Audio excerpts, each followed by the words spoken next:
he would step across the line. Habitually, he's a habitual line stepper.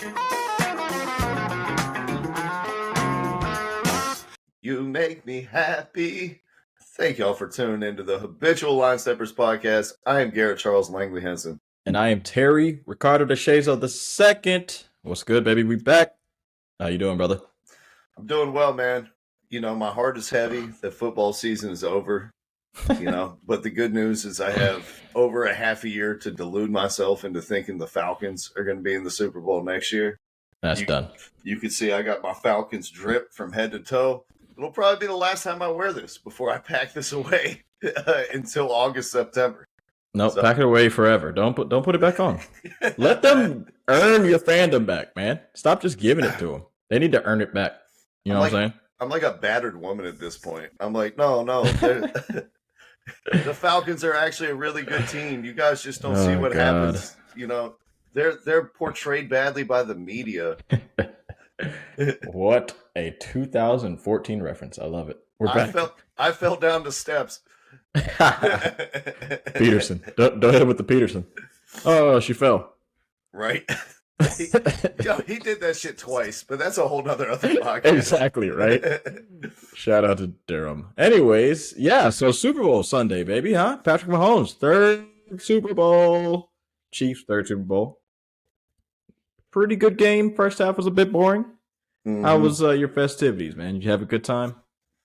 Yeah, I spent most of the first half drinking beer and eating chicken wings. Being that it was such a defensive game, it was a little downer. And then, it really picked up, and you could feel the tension and everything at the end. Yeah. I said before the kickoff, when everyone was there, I was like, all I want is for it to go to overtime. And if I could be really picky, I want the Chiefs to win in overtime. Chiefs overtime victory? Yeah. Hey.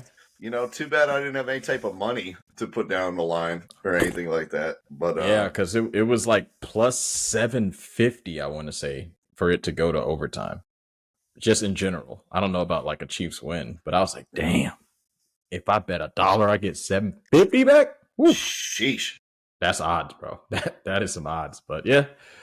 It was a good game though, bro. Honestly, overall, I loved it. Hell yeah! It gave the people what they want. Let's start with Patrick Mahomes, man, because I feel like there's nowhere else to start here. Start with the GOAT himself. Come on, baby. For me, he's not the GOAT yet. Obviously Tom Brady. That's insane. 7 Super Bowls. Nope, it's over. Did it for 20 years. It's done. He's not the GOAT. But he's the boat. He's the best I've ever seen. Maybe not the greatest because he's still 28 years old and has a long way to go. But I don't think I've ever seen an NFL quarterback better than Patrick Mahomes. Nah, dude. Golly. That first half, though, that was up there with the Bengals first half. Well, maybe not with the Bengals second half, when he played that horrific game, towards the end of that in the AFC Championship game. But he had me stressing. I ain't gonna lie. 49ers, they had a nice little game plan going there. They were kind of shutting them down a bit. That was that first half was tough to watch, man. So from your perspective, first half, what were you thinking? You're like, oh shit, are they choking it? Or were you not really concerned? I was not concerned. At halftime, I was like, I feel like everything has gone bad for the Chiefs. Yeah. And they haven't been able to string together any quality drives. They barely put any points on the board. And somehow San Francisco is barely up. And I was like, that makes me nervous for San Francisco, that they've had all the momentum, that they've been able to stifle the Chiefs, that they've been the ones moving the ball. And I think they were up 7. And that was it. Yeah. I can't really blame anybody because, I really wanted to dump on Brock Purdy for some reason. I don't know why. The hype was getting a little annoying to me, but I couldn't really say he played a bad game. He did his usual, give me 200 something yards, touchdown, no picks, almost threw a couple picks. That's just what he does. I was more looking at Kyle Shanahan come on, bro. You got to get a little aggressive. All this fucking, trickery bullshit screens. They got that one touchdown off that one, double pass, but right. You needed to put the foot on the pedal a little bit more than what they were doing, man. And I was actually shocked because he hasn't beaten the Chiefs in his coaching career, Kyle Shanahan. And I would have thought maybe he would change it up a bit.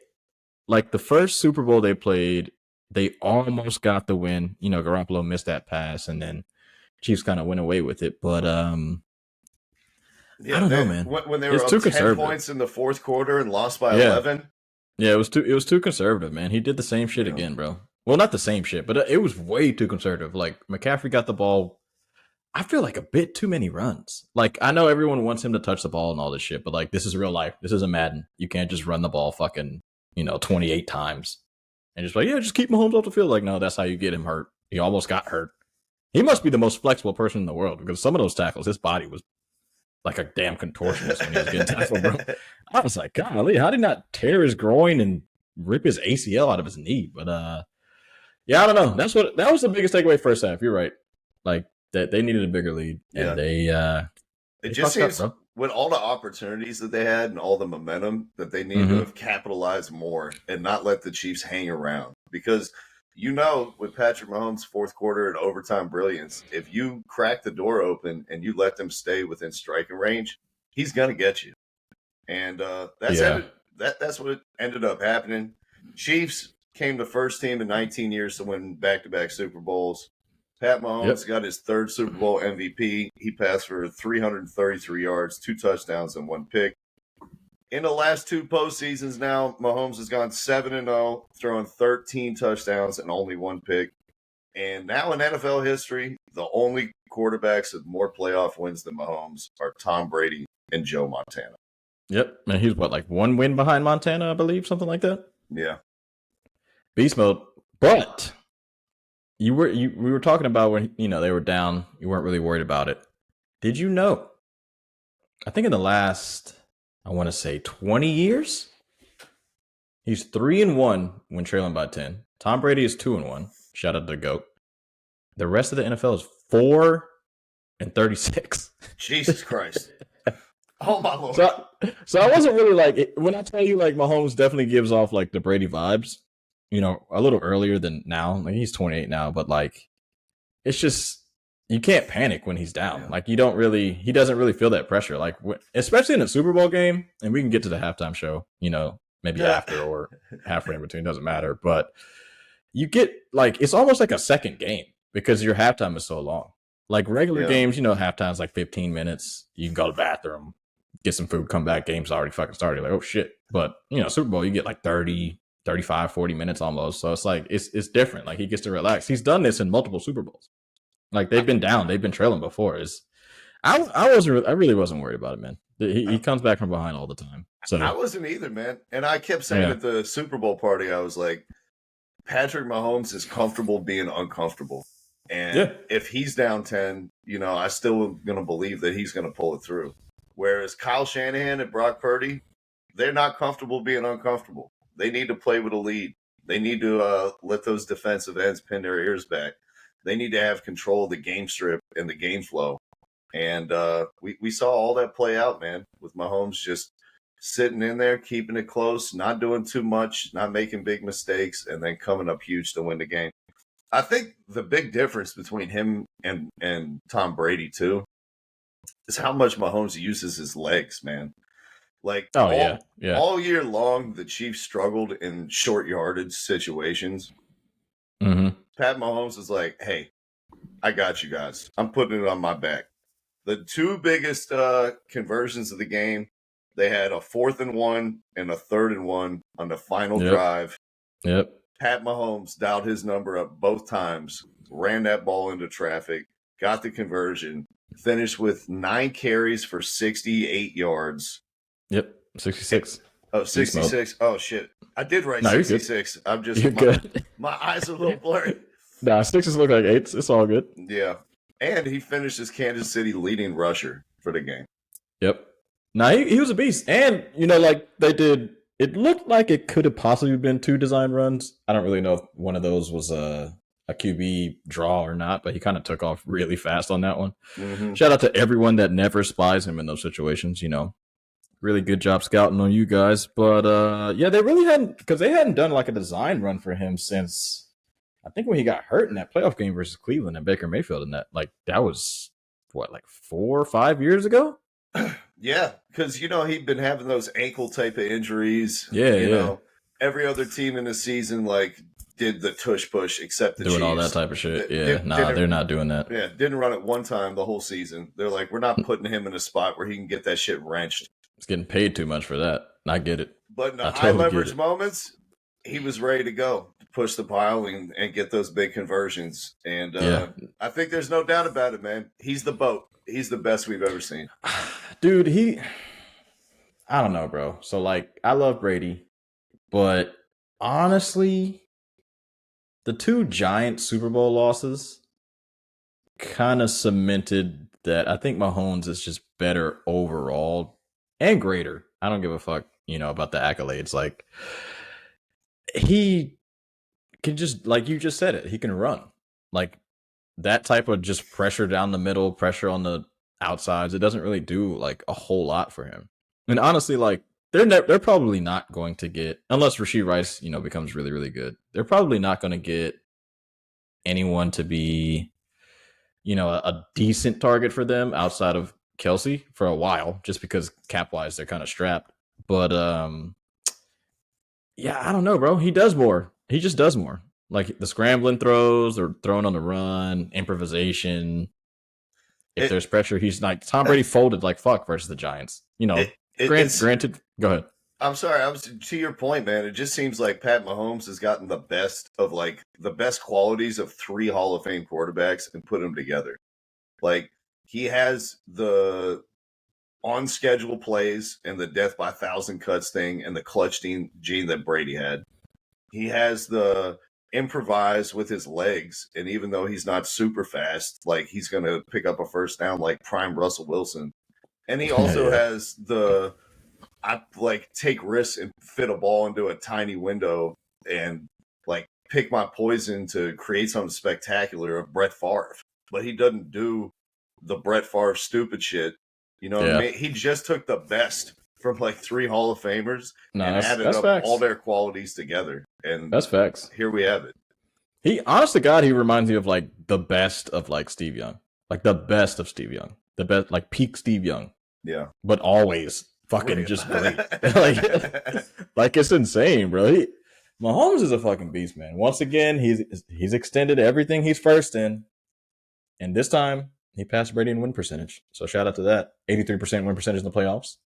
314 yards a game. Touchdown to, interception ratio 41-8 in the playoffs, which is fucking stupid. Only a 5-1 ratio. and we didn't even talk about how much he adds with his legs, too. Yeah.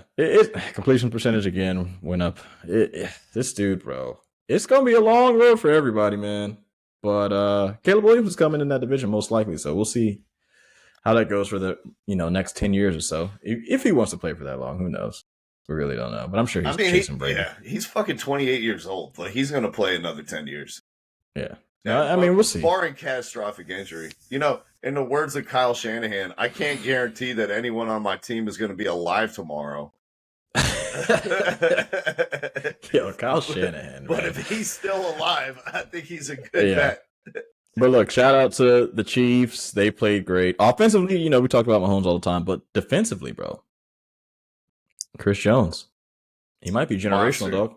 He might be generational. That defense, man.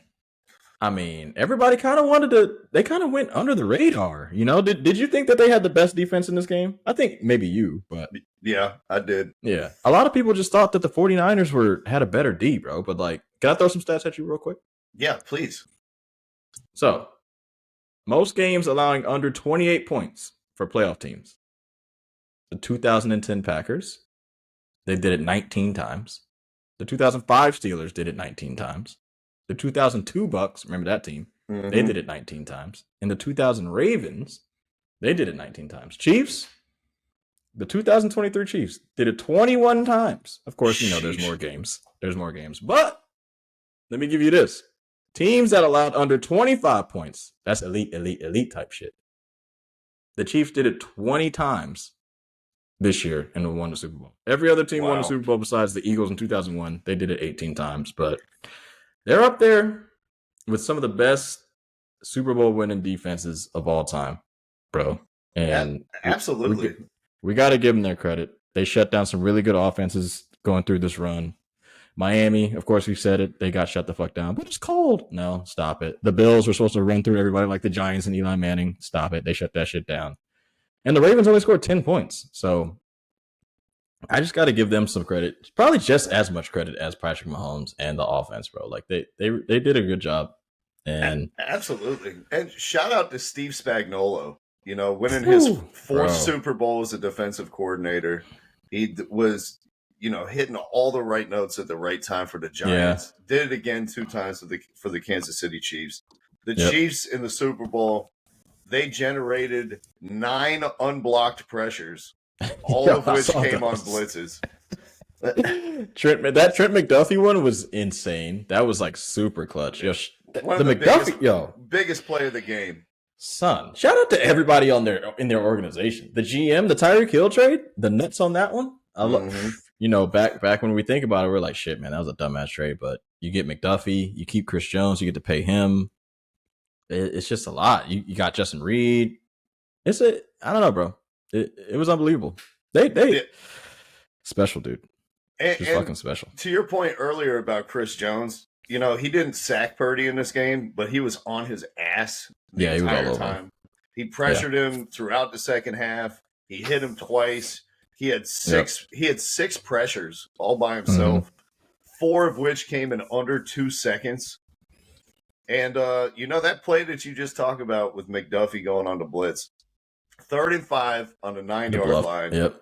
They play a cover 0. Engage 8 for you Madden lovers out there. Steve Spagnuolo, the only time the entire game he called a cover 0 blitz, that gave Chris Jones a free run at Brock Purdy. He ended up getting unblocked because of all the confusion about who's taking who. He has to rush the throw. It's too far from Jennings. They kick a field goal, and now Patrick Mahomes can go down the field and score a touchdown to win. Yeah. It was a masterful performance by Kansas City's defense, by Steve Spagnuolo on the ones and twos, dialing up everything that you wanted to see. And from Chris Jones and that secondary, who played in unison and in harmony and took advantage every time they had one-on-ones. Yeah. And I'd also like to look at San Francisco doing that stupid shit, though. So, like, when the Bengals played the Rams, right? Your boy Aaron Donald pretty much got double teamed, almost every single play. He still got through a couple times, and he probably, if they don't do the stupid voting system, probably should have got the Super Bowl MVP over Cup. But in this game, like the one egregious one when they were in the red zone, when they were running like a fake run, like when the guard did a fake pull. That's the dumbest shit I've ever seen in my life.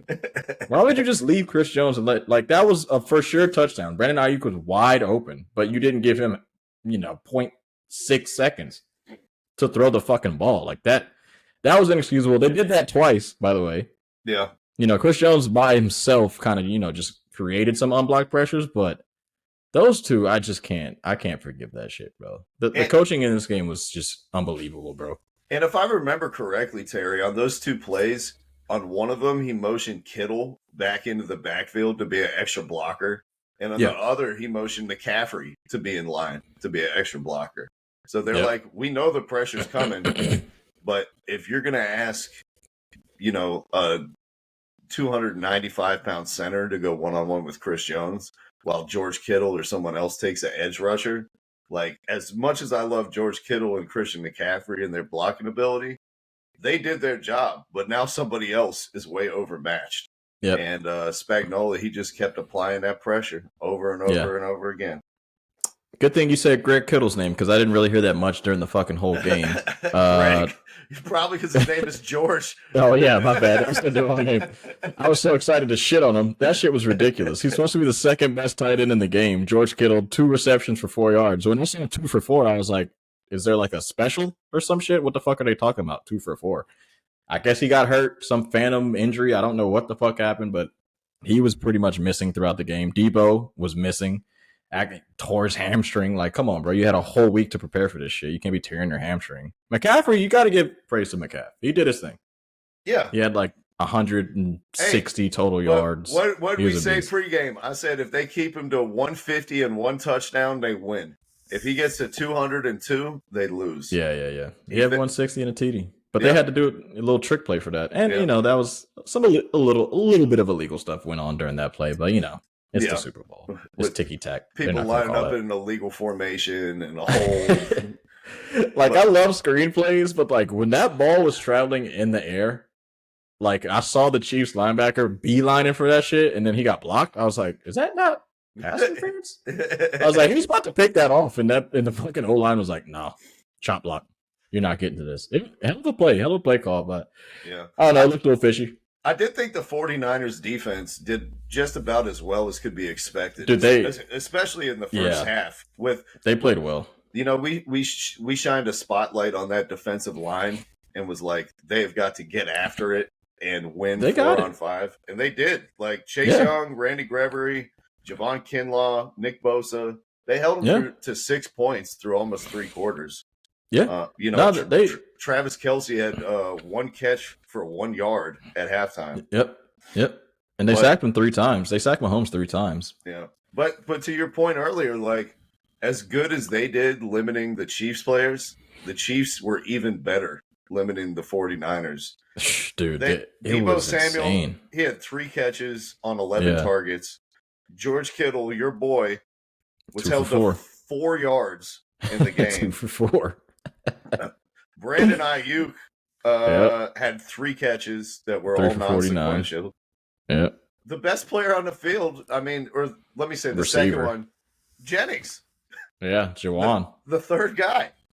And so 4 it's for 42. I feel like that was exactly what the Chiefs wanted. And they're like, if their third wide receiver goes off for fucking 150 yards and beats us, then we lose. But we're not going to let Deebo and Ayuk and Kittle and everybody get going. We're gonna funnel it down and limit this. This dude Spags, man, he controlled that game. Honestly, bro, I think, and you said, if you keep McCaffrey under a certain amount of yards, I kind of want to say this was exactly the game plan they wanted. I feel like they were like, hey, look, man, of all 3 of the guys, Kittle, Deebo, and McCaffrey, I think McCaffrey's probably the best and the greatest of all 3 of those dudes. So it's like, look, you let him cook, try to hold him in the run game, which he only really averaged 3.5 yards a carry.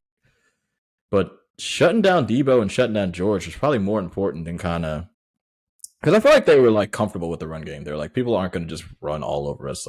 They kind of did their job on that one, but they kind of played into their hands. First half though, I will say this: if that man Greenlaw didn't get hurt, that's his name, right? Yeah, the linebacker for the 49ers. Achilles running onto the field. Yeah, I feel like if he didn't get hurt, they had Kelce bottled up between him. Yeah, they probably and Warner. They had him under control. I feel like they probably would have won the game because as soon as that shit happened, it was like, all right, let's pick on the replacement. Because towards the end of that game, that guy who replaced him, I can't remember his name right now. I want to say it's I don't even know. Regardless, maybe Randy Gregory or some shit. But that dude got picked on 9 times. Yep. They caught 9 of the balls he got picked on. It went for 160 yards against this dude. And they scored 1 touchdown on that motherfucker. As soon as Greenlaw left, it was like, all right, we know what to do. Give it to Kelce. And Hall of Famer versus a rookie. As good as Fred Warner was in the first half, Kelce did have his way with him in the second half. Without him having that help of Greenlaw beside him, he kind of had to man him up one-on-one. And step it up. No play was bigger than that 22-yard conversion that Kelce caught to get them within field goal range to send it to overtime.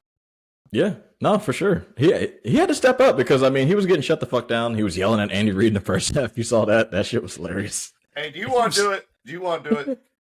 Go for it. How would we be talking about that moment? 1, if the Chiefs had lost, and 2, if Travis Kelce was black.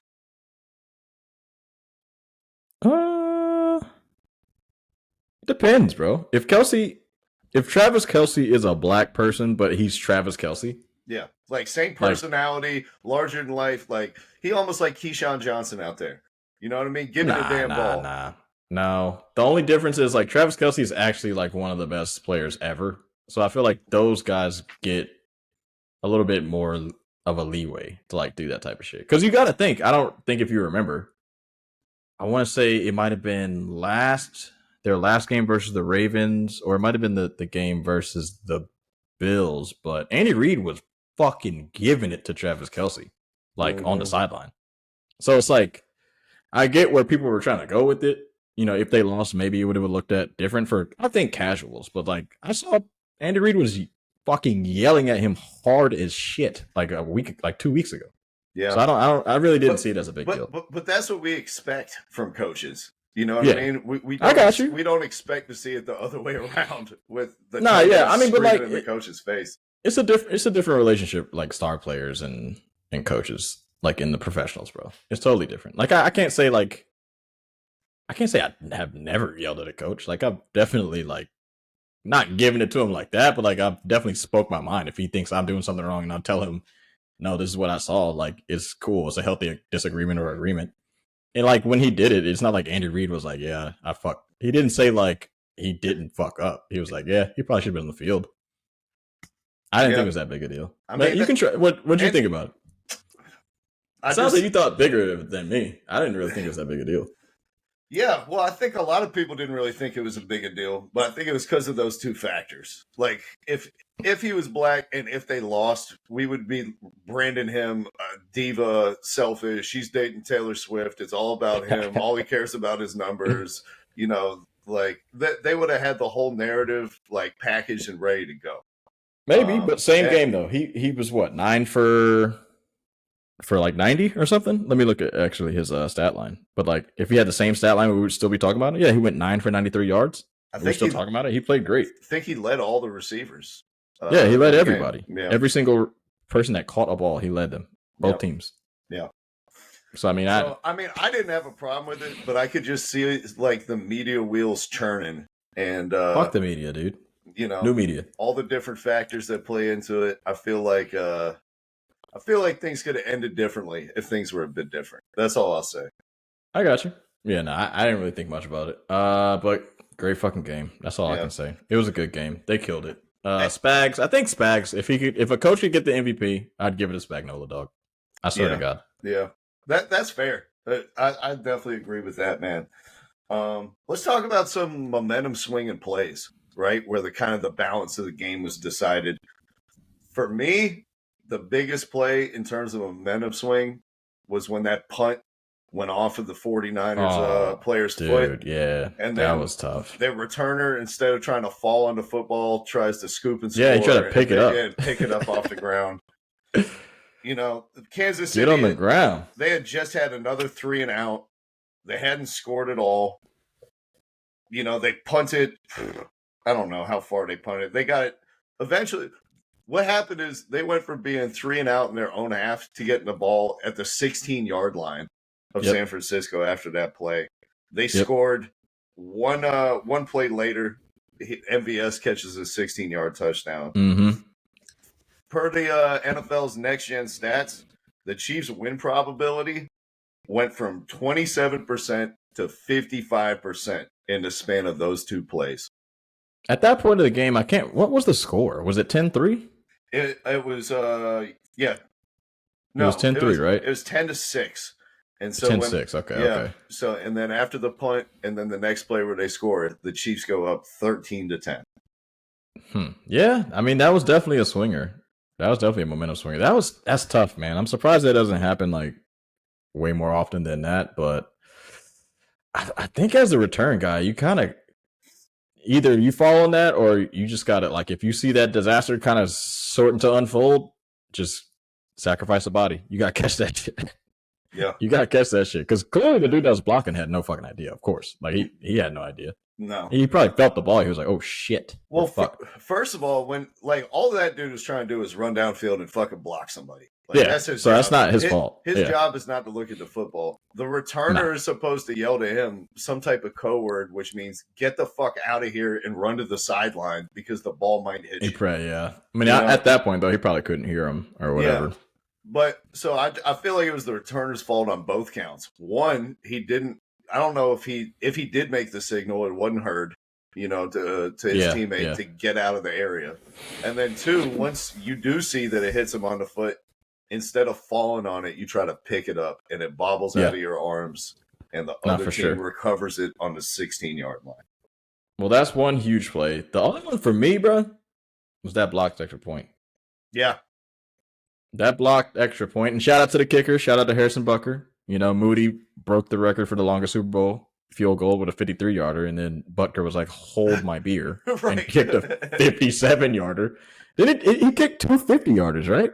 Yeah. Or am I tripping? I think he had a 53 and a 57, or a 51 and a 57. He hit the 57 one in the third quarter, and I think he hit the 53 joint. No, Moody hit the 53 in the fourth. Yeah, man, dude, that shit was insane. But Butker hit 4 field goals, 4. Shout out to Butker, who's only missed 2 field goals in the postseason and regular season combined on like 50 kicks. Like, he's a good kicker, man. That was a hell of a kicking performance, bro. That was some Adam Vinatieri shit. No, he's a fucking fantastic kicker, bro. He really is. Oh no, yeah, he just hit the 57. All the other ones were 24, 29, and 28. So it was Moody. Moody hit a 55-yarder and a 53-yarder, and we were talking all that shit about him. Yeah, being a rookie and like he's a little shaky. But he stepped up. But he didn't get the extra point off, which, you know, to your point, ended up being a deciding play. The other momentum swinging one, opening drive of the game, San Francisco marching down. Christian McCaffrey fumbles the ball in the red zone. Yep. That was huge. Both of those fumbles. Yep. How many fumbles was it? There was like 3 fumbles during the game, right? Yeah, 2 by the Chiefs, 1 by the Niners by McCaffrey. And then if you want to call that muff punt scoop attempt a fumble, you know, I wouldn't sort of. But damn. Yeah, that McCaffrey fumble, dude, because they were driving on him again. Yeah. They were going down their throats, man, but that was tough. That Pacheco, which one do you think was worse, though? Because Chiefs were about to score. That was on first down. That was the play right after that when Kelsey yelled at Andy Reid. Yeah. Pacheco fumbled. I mean, I think the McCaffrey one is worse because they needed to stack those points up and build a hole for Mahomes to climb out of. Yeah, and because they were wasting a lot of time. Yeah, and that they were like 12 yards out when he fumbles that. You know what I mean? They have in terms of EPA, they lost almost a whole touchdown from that fumble. Like they were expected to score over 6 points that drive. That changes the complexion of everything. You know, they have an opportunity to kind of put a stake in the heart, and you end up giving them extra possessions and letting them hang around. Can't give it to your boy. He's going to fucking win the game. Right. Big Purdy. Purdy disappointed me a bit in this game, man. I didn't know if you wanted to keep... let's talk Brock, bro. Let's talk fucking Brock, man. What did you think about Brock before the game, though? I thought he was good. A dude who doesn't have to do too much. You know, Cam Newton called him a very dirty word, which was no. Stop it. A game manager. Stop it. He called Tom Brady a game manager. All of the Panthers fans who I was watching it with, every time Brock Purdy didn't make a spectacular play, stood up and started screaming, "Game manager! Game manager!" Fuck. You know, Cam, if you had been able to manage the game and fall in a football and not try to do too much, you would probably be a Super Bowl champion. Spoken like a true Falcons fan. He said it like it was an indictment. You know what I mean? That you don't make mistakes and put your team in the best position to win and play within yourself. And so now this whole narrative has been generated, you know, that Brock Purdy, he can't get it done for you. You can't win a Super Bowl with Brock Purdy. You can win the Super Bowl with Brock Purdy. He honestly had the same amount of yards as Mahomes at halftime. He didn't throw an interception. He didn't fumble the ball. He continued to do what he did all season long, which is put the ball in the hands of the playmakers and let them cook. And they ain't cooked. He played like shit to me. He made some good throws, but as far as the 49ers identity, it kind of had me thinking about Trey Lance for a second because Purdy was so when he threw it to Debo, Ayuk, and Kittle, he was 8 for 20 for 86 yards. You know what I'm saying? Like, Mm-hmm.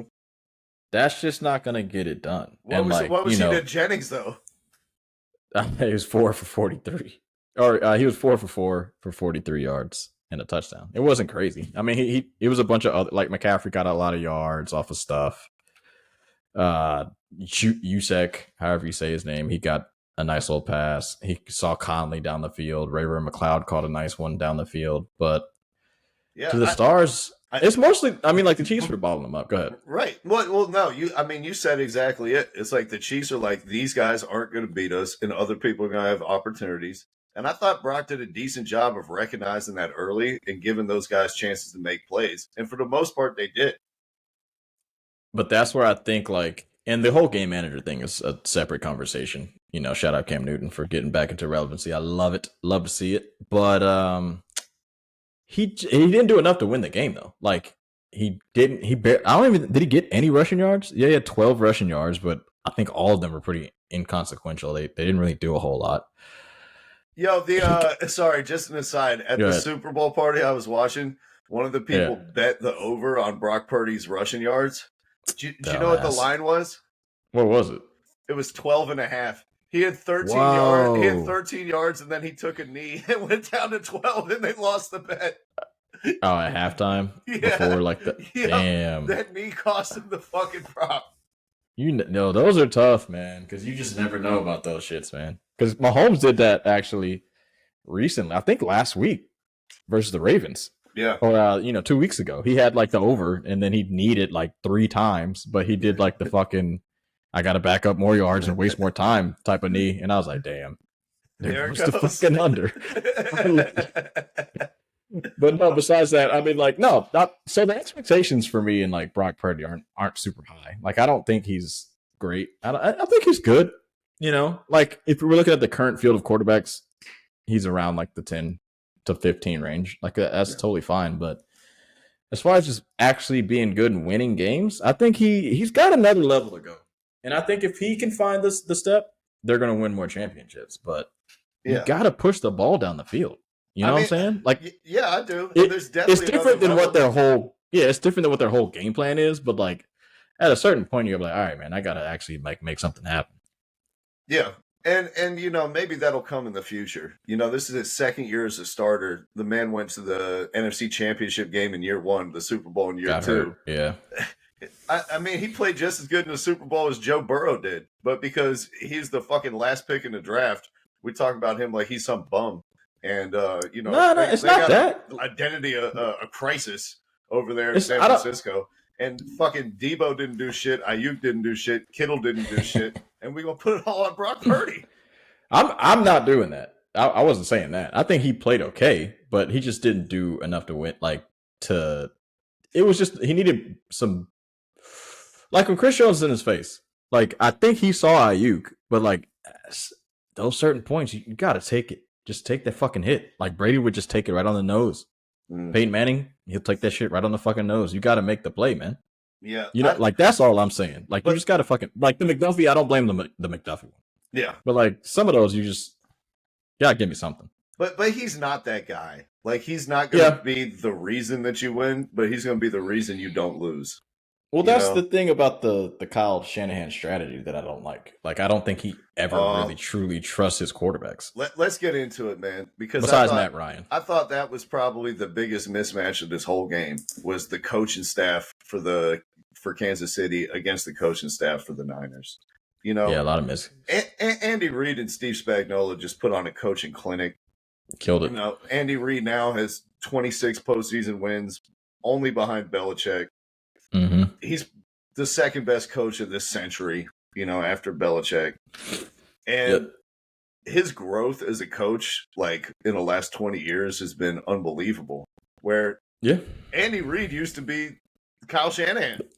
Joke artist. Yeah. The Eagles made 4 straight NFC Championship games, never turned that into a championship.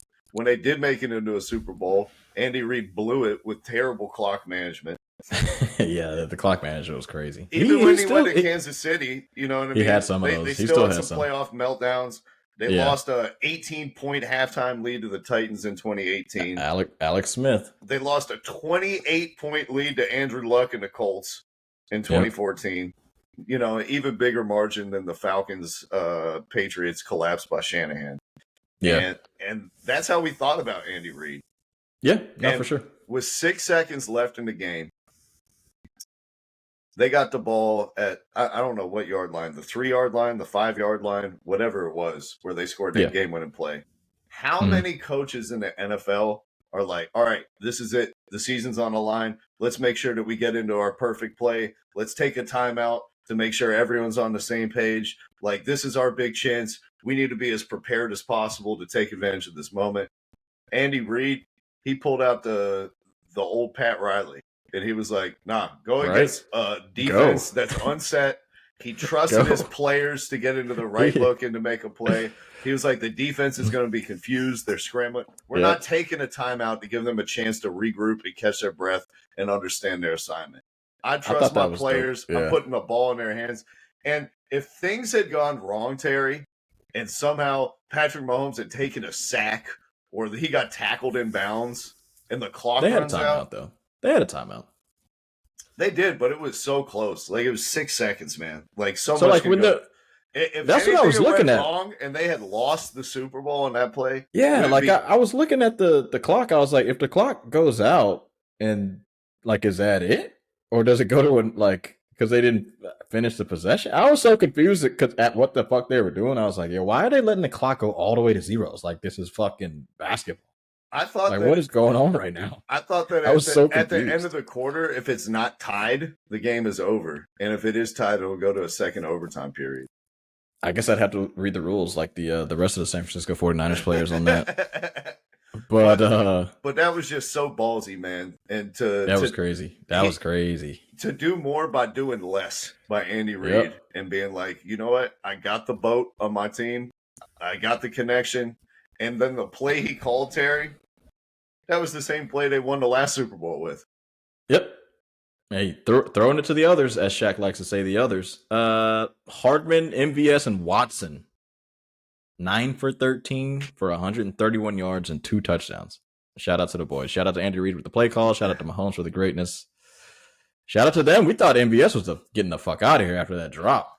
Well, I forget who they played when he dropped that long pass, weeks ago, but it seemed like it too in that overtime drive where he caught the fucking pass and went back 10 yards. That was stupid. When he first initially got hit, I was like, just go down, dog. Like, you got hit. They would have gave you the forward progress, like at least 6 more yards up. But that was a weird one. That was definitely weird. But he scored a touchdown in the Super Bowl. It's fine. It is what it is. And then, after the game, you hear all the controversy about the players not knowing the overtime rules. Kyle Shanahan just makes the balance of coaching tilted even more. After the loss, they multiple 49ers said they were unaware that the rules had been changed, that they hadn't gone over it at all. The 49ers, that was weird. They won the coin toss and elected to go first. Did you have a big problem with that? Kyle Juszczyk, he said, you know what? I didn't even realize the playoff rules were different in overtime. I assumed you just want the ball to score a touchdown and win. I guess that's not the case. I don't totally know the strategy there. We hadn't talked about it. No. Yeah, so that was the big thing for me was the guys who said it publicly. Because I want to say Juszczyk is a captain, if I'm not mistaken. Yep. And Armstead is one of the better players on their team. So, the two dudes who said it publicly, I was just like, interesting that two of your best players don't know, what the strategy was going into the overtime. That was weird. That's a huge knock on your boy Kyle. But I don't even know what to say about that. That's egregious as fuck. Kyle Shanahan, he's giving his thinking after the game, and he was like, I mean, you know what he's gonna say. He was like, we wanted the ball third. We went through all the analytics. If both teams kicked field goals, we wanted to be the one who had a chance to go win the game. All we had to do was hold them to a field goal, and we can go win. The problem is, y'all playing against Patrick fucking Mahomes. That's the thing. They should have just played a little more aggressive, in the overtime. But to be fair, though, they had just done like a 2-minute drill drive like against them. They had played hard ass fucking defense versus them, and then the Chiefs got a field goal with 3 seconds left to tie the game for it to go in overtime. Like, I'm not on the field. They were probably tired as fuck. I can understand why they received it. Like, I know what the numbers say, but like if you give Mahomes the ball back and your defense is tired as shit, like they were going to score anyways. So But I they get still it. would have had the control. Like even if No, Mahomes, I get it. even if Mahomes scores in that first drive, now the Niners, they can be more aggressive in their play calling. No, they have to go for it like every fourth down. So you can kind of like 3rd and 6, you could take 3 on 3rd down and then take another 3 on great. 4th down. If they do score a touchdown, they could have went for 2 to go to win it. They just had so much more like options. And that's what the Chiefs said. They said they discussed the overtime rules all the way back in training camp. They talked about it every single week. Chris Jones said, we talked about this for 2 weeks, how we were going to give the ball to the opponent. If they scored, we were going to go for 2 at the end of the game. We're not going to a 3rd possession. We rehearsed it. Makes sense. But honestly, the 49ers hadn't scored a touchdown since the second quarter. I think the Chiefs kind of figured them out. Even if you give them 4 fucking downs to go back at them, I think they did the right decision by receiving the shit, bro. That's just me. Everybody wants to shit on Kyle because he kind of seemed like to be, overwhelmed in this moment for some reason. I don't really know what the fuck happened, but I'm not going to nitpick that one decision. Like he had fucking. I'm not they weren't my doing strategy anything. on the fact that we're going to hold Mahomes to a field goal and get the ball back on a 3rd possession of overtime. That is not what I'm building my strategy around, bro. I hear you. Well, they only scored 2 touchdowns. Against Mahomes. Like if they were playing against fucking Joe Flacco and the Browns, whose defense dominated all the way to the Super Bowl, I don't understand. You're going against but this defense dominated. Bro, this is the exact opposite. I get the Mahomes shit. I get it. But this was the best defense in football, the Chiefs. They stopped them, and they got a field goal versus them. What do you want to do? I want the control in my hands, man. I want to decide my own destiny. It was over.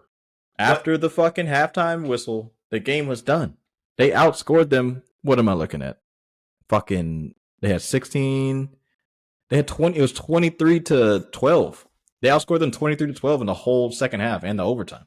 They figured that shit out. It was done. Well, they didn't score a touchdown. Even if you agree with Shanahan's decision-making process, which I don't think you can support his communication of that plan to his team or the lack thereof. Oh, yeah. No, for sure. Everybody on the team had no idea what the fuck was going on. And the Chiefs were like, really? Y'all gonna take the ball first? This is what we would have called if we won a toss. Okay. And that's the thing that was also confusing because those guys said that, and then there was other guys on the team who was like, what? No, I knew the rules. Like, what the fuck? We talked about it. And then it's just like, I don't, that was a huge miscommunication. Yeah, that's. Oh, yeah. The punter knew the rules, but 2 of the captains didn't. Like, come on. So they got to get Kirk Cousins? I heard some other guys too. But so they got to get Kirk Cousins now, huh? They got to push the ball, man. That shit was ridiculous. I don't know if Kirk Cousins is going to be that much better than Brock Purdy, bro. Under Kyle? I mean, shit, Matt Ryan was a fucking MVP under that Kyle Shanahan offense. I feel like they need somebody like Andy Reid. He has a coach that he hired to just help him with the clock management and like the game flow. And this dude was the one who, had the meetings with him talking about back in the summer, what are we going to do if we get to overtime? Kyle Shanahan needs somebody like that, where I just pay you to sit on the sideline and prevent me from doing stupid shit. Whether it's calling a fucking 15-step drop back for Matt Ryan when all we got to do is get a field goal, or it's not running the ball when you're up 10 in the fourth quarter against the Chiefs, or it's communicating the rules of overtime to your players. You need somebody who's going to sit there and keep your ass in check and be like, don't get too high, don't get too low. This is what we prepared for.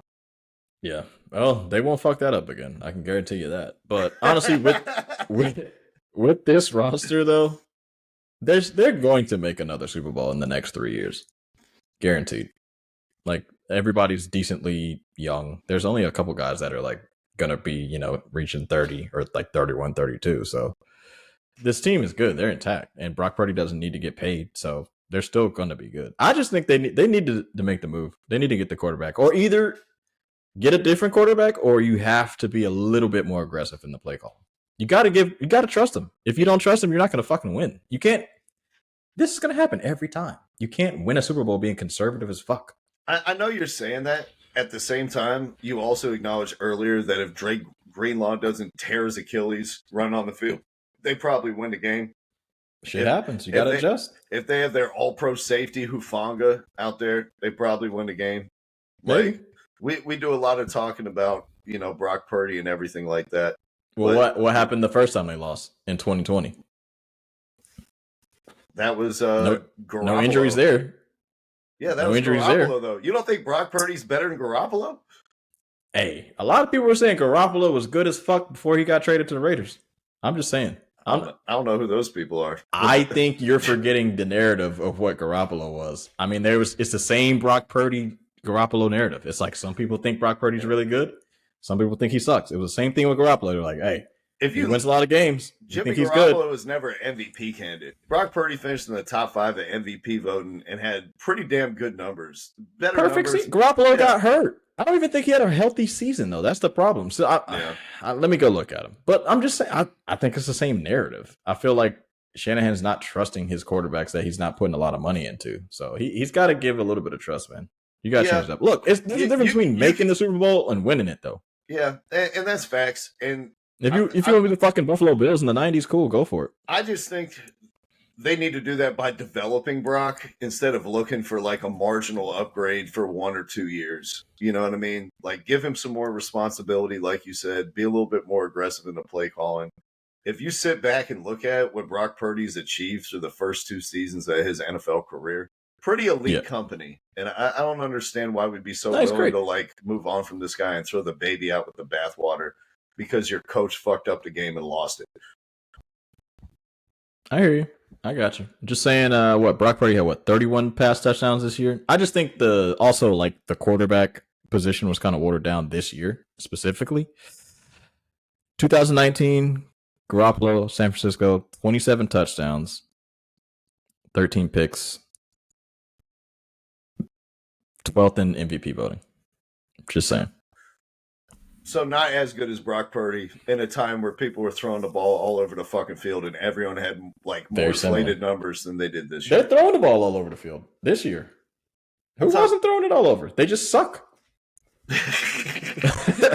Nobody's good. Defense definitely like took back I feel like some importance and control this season. Yeah. As opposed to when they were just running 5 out all the time and nobody could touch anyone. They were playing flag football. You better get them now because here comes Stroud.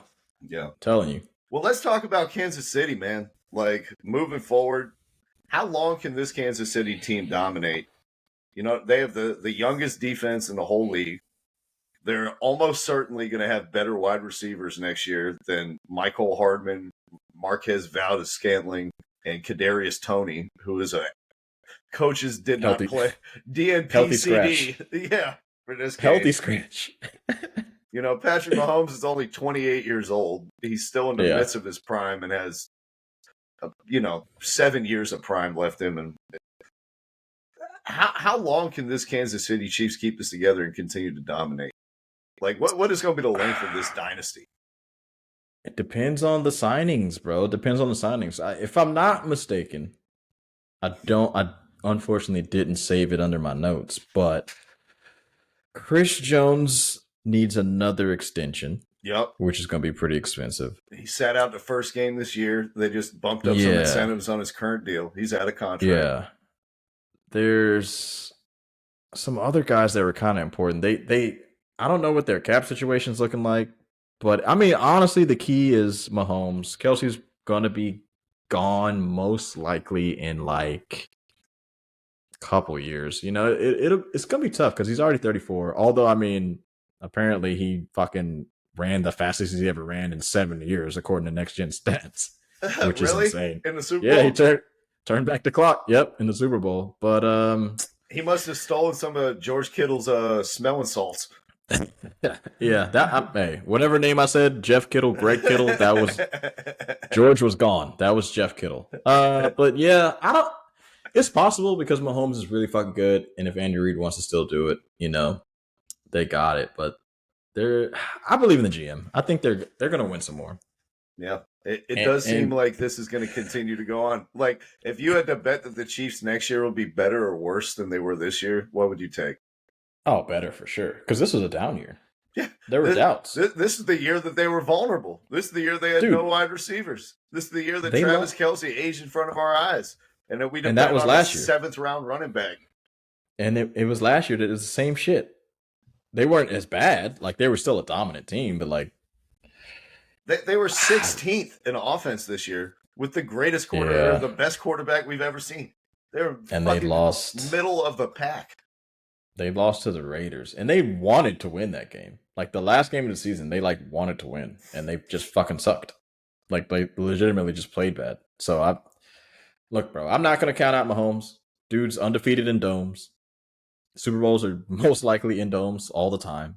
This dude is he's the only player ever. And I know it's not consecutive, but to have 3 Super Bowl MVPs in a row. So that means every win that they've gotten, he's gotten MVP. He's the only player ever to do that. Brady never got 3 straight because Branch got the 3rd one back in the 2000s. So Bradshaw never did it. Nobody ever did it. And this dude is different. And he's got the 2 regular season MVPs too. Yeah, this dude's different, bro. Yeah. He's good. It's going to be tough, man. But like, the AFC is tough as fuck. So like, it just depends. Like, Burrow got hurt this year again. Lamar Jackson, I think he's going to take another step forward. That we just kind of have to believe that they're going to change stuff up. So it's tough, man. But I'm not betting against them. Like I said, I bet with Mahomes so many times. He's only let me down 4 times. The greatness of Patrick Mahomes, man. In a down year, he's the new Brady. They win the he's damn the new Super Brady. Bowl. Yep, he'll get you money, boys. He's the new Brady, and girls. Everybody bet on Mahomes. Run it up. He shouldn't. And as an underdog, he's fucking like his win percentage is out the roof. What was it? 10-1 or something like that against the spread, but like straight up, I think he's now 10-3. Sheesh. Yeah, don't doubt this guy. He lost to Tom Brady twice. Those are his 2 losses. Like against the Patriots, Tom Brady, when he was an underdog, that was a really good team back in, I think that was like 2019. And then he lost to the Bucks, which the Chiefs O linemen, like 3 of them were hurt. Yeah. So it's like you really can't put both of those against him. Dude's fucking good. Fucking great, man. What do you think about best I've ever seen? Usher in the hat. Where does that rank in the pantheon of halftime performances at the Super Bowl? Bro, I don't know about pantheons, but I was just thinking like the last 3 Super Bowls. Because I think the last 3 were pretty fire, not gonna lie. We had the Dr. Dre with all like Kendrick and 50 Cent and Eminem and all them, and then Rihanna's last year was pretty fire. Yep. Yeah, it's a conversation. It was good. It was really fucking good. Because who was on that joint? He had Lil Jon, Will.i.am, Jermaine Dupri, her. Jermaine Dupri looking like CeeLo Green in that fucking suit. I was like, what the hell is CeeLo Green doing? And I was like, oh, that's Jermaine Dupri. And then it was obviously good, bro. Alicia Keys, who stole the show. Yeah, she was good. It was a... And they got the set list right, too. Like, they played... It was fire. They played everything I wanted to hear. Yeah, it was fire.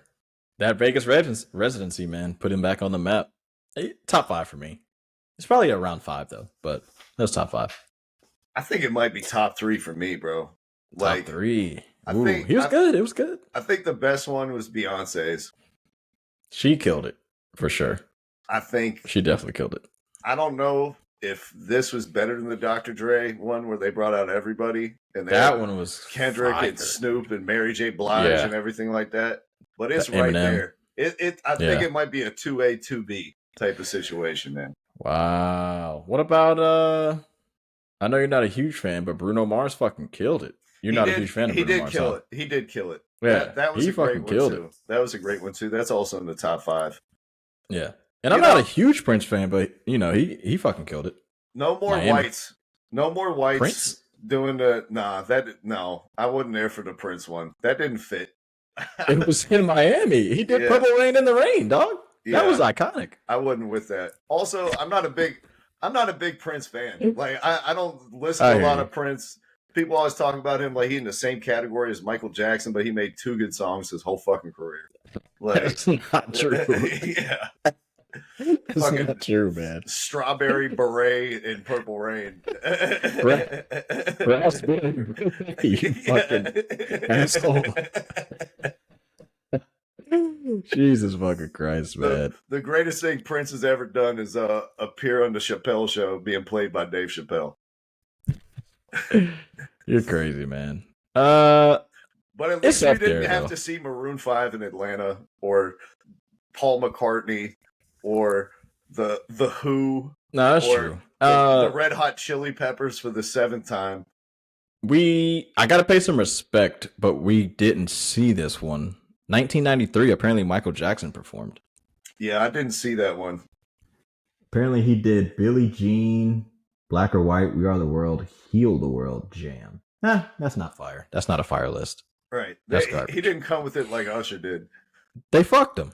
Back in 1993, you weren't allowed to do like 70 fucking songs. Like the last couple joints they've done. I mean, they give you a snippet, like a 7-second snippet of a song, and then to go to another song. You're like, Jesus Christ! Can I hear that one? I actually like that song. One verse, keep it moving. Rihanna did the most songs though. Yeah. She did like 15. How many? Diamonds, Umbrella, Run This. I'm not gonna name all the songs. Let me just count. 1, 2, 3, 4, 5, 6, 7, 8, 9, 10, 11, 12, 13, 14, 15, 16. She did 16 God fucking damn. songs. She went crazy. I'm telling you, I feel like her joint last year was a little underrated. And she brought out Jay-Z. Yeah. That was fire. At least it's trending in the right direction, man. Oh wait, no, she didn't bring out Jay-Z. My bad. The last sorry. the last like 5 years, it's just been going up and up and up and up, raising the bar. Yeah. Let's not go back.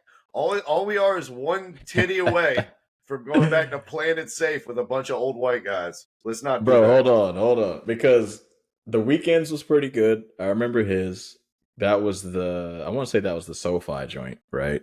Yeah. That was the Tampa Bay. Oh, that was before COVID. That was the before COVID shit. His was pretty fire. Shakira, Jennifer Lopez, that was a great performance. Yeah. They did a shitload of songs too. That was a really good one. The last And one, Bad Bunny too was there. I want to say the turning point was that one in Atlanta with Maroon 5. And after seeing that, they're like, all right, we got to get our shit together. Like, When Justin Timberlake came back. We're not running out Katy Perry and a bunch of stuffed animals anymore. Yeah, that Atlanta one fucking pissed me off. I love Maroon 5, but honestly, For the culture. yeah, they didn't do it because Travis Scott performed Sicko Mode, and I don't really remember it being fire, to honestly be honest. And Big Boy did Kryptonite. I'm not even talking into the mic. Big Boy did Kryptonite, Travis Scott did Sicko Mode, and Big Boy also did The Way You Move. Right. But then it was like 6 Maroon 5 songs. I mean, Maroon 5 is good, but Atlanta, they needed Future in them. They needed to kill it. Fucking Andre was out there playing the flute in the crowd. Nah, this year's one was fire. I'm still kind of looking back at some of them. Lady Gaga, I'm sure she killed it. Nah. 2017. Nah. It's Lady Gaga. Come on, bro. Hey, Kanye? Are we ever going to get Kanye? They'd have a protest at the same time going on in the stadium. Actually, did you hear about that Kanye shit that happened? What happened? So apparently, shout out to Kanye for being crazy. Also, the Black Eyed Peas did 2011. That shit was fire. Kanye tried to buy tickets right in front of Taylor Swift's suite. So every time, this is all allegedly. But Brandon Marshall is the source. But apparently, he tried to sit right there, but Taylor Swift was like, absolutely not. And he actually got escorted out of the stadium. Wow. They legit kicked him out. Nobody knew it was Kanye, though. They thought it was an actor from Medieval Knights. They're like, who's this guy? He's winning. Brandon Marshall said he didn't have on a fucking mask or anything. This was like pre-game because all the traffic and stuff. But he was like, yeah. He had on a matte black suit of armor. No, that would have been fire if every time you panned to Taylor Swift, you were like, oh, there's Kanye. Hey, shout out for Ice Spice for making it in Taylor's booth, but Kanye can't even get the booth in front of them. 3-hit wonder. No, see, that's the thing though. Kanye wasn't even trying to buy a suite. He just wanted literally stadium seats right in front of the fucking suite. Every time the camera went over, they were like, "Oh, let me get the top of Kanye's head real quick." Oh yeah, For sure. Did you see all the memes with Jason Kelsey and Ice Spice where he was sitting down talking to her? Yeah. I saw those. That was fucking hilarious. That shit man. was funny as hell. I love my favorite one was where he goes, "I love your song. The sun will come out tomorrow."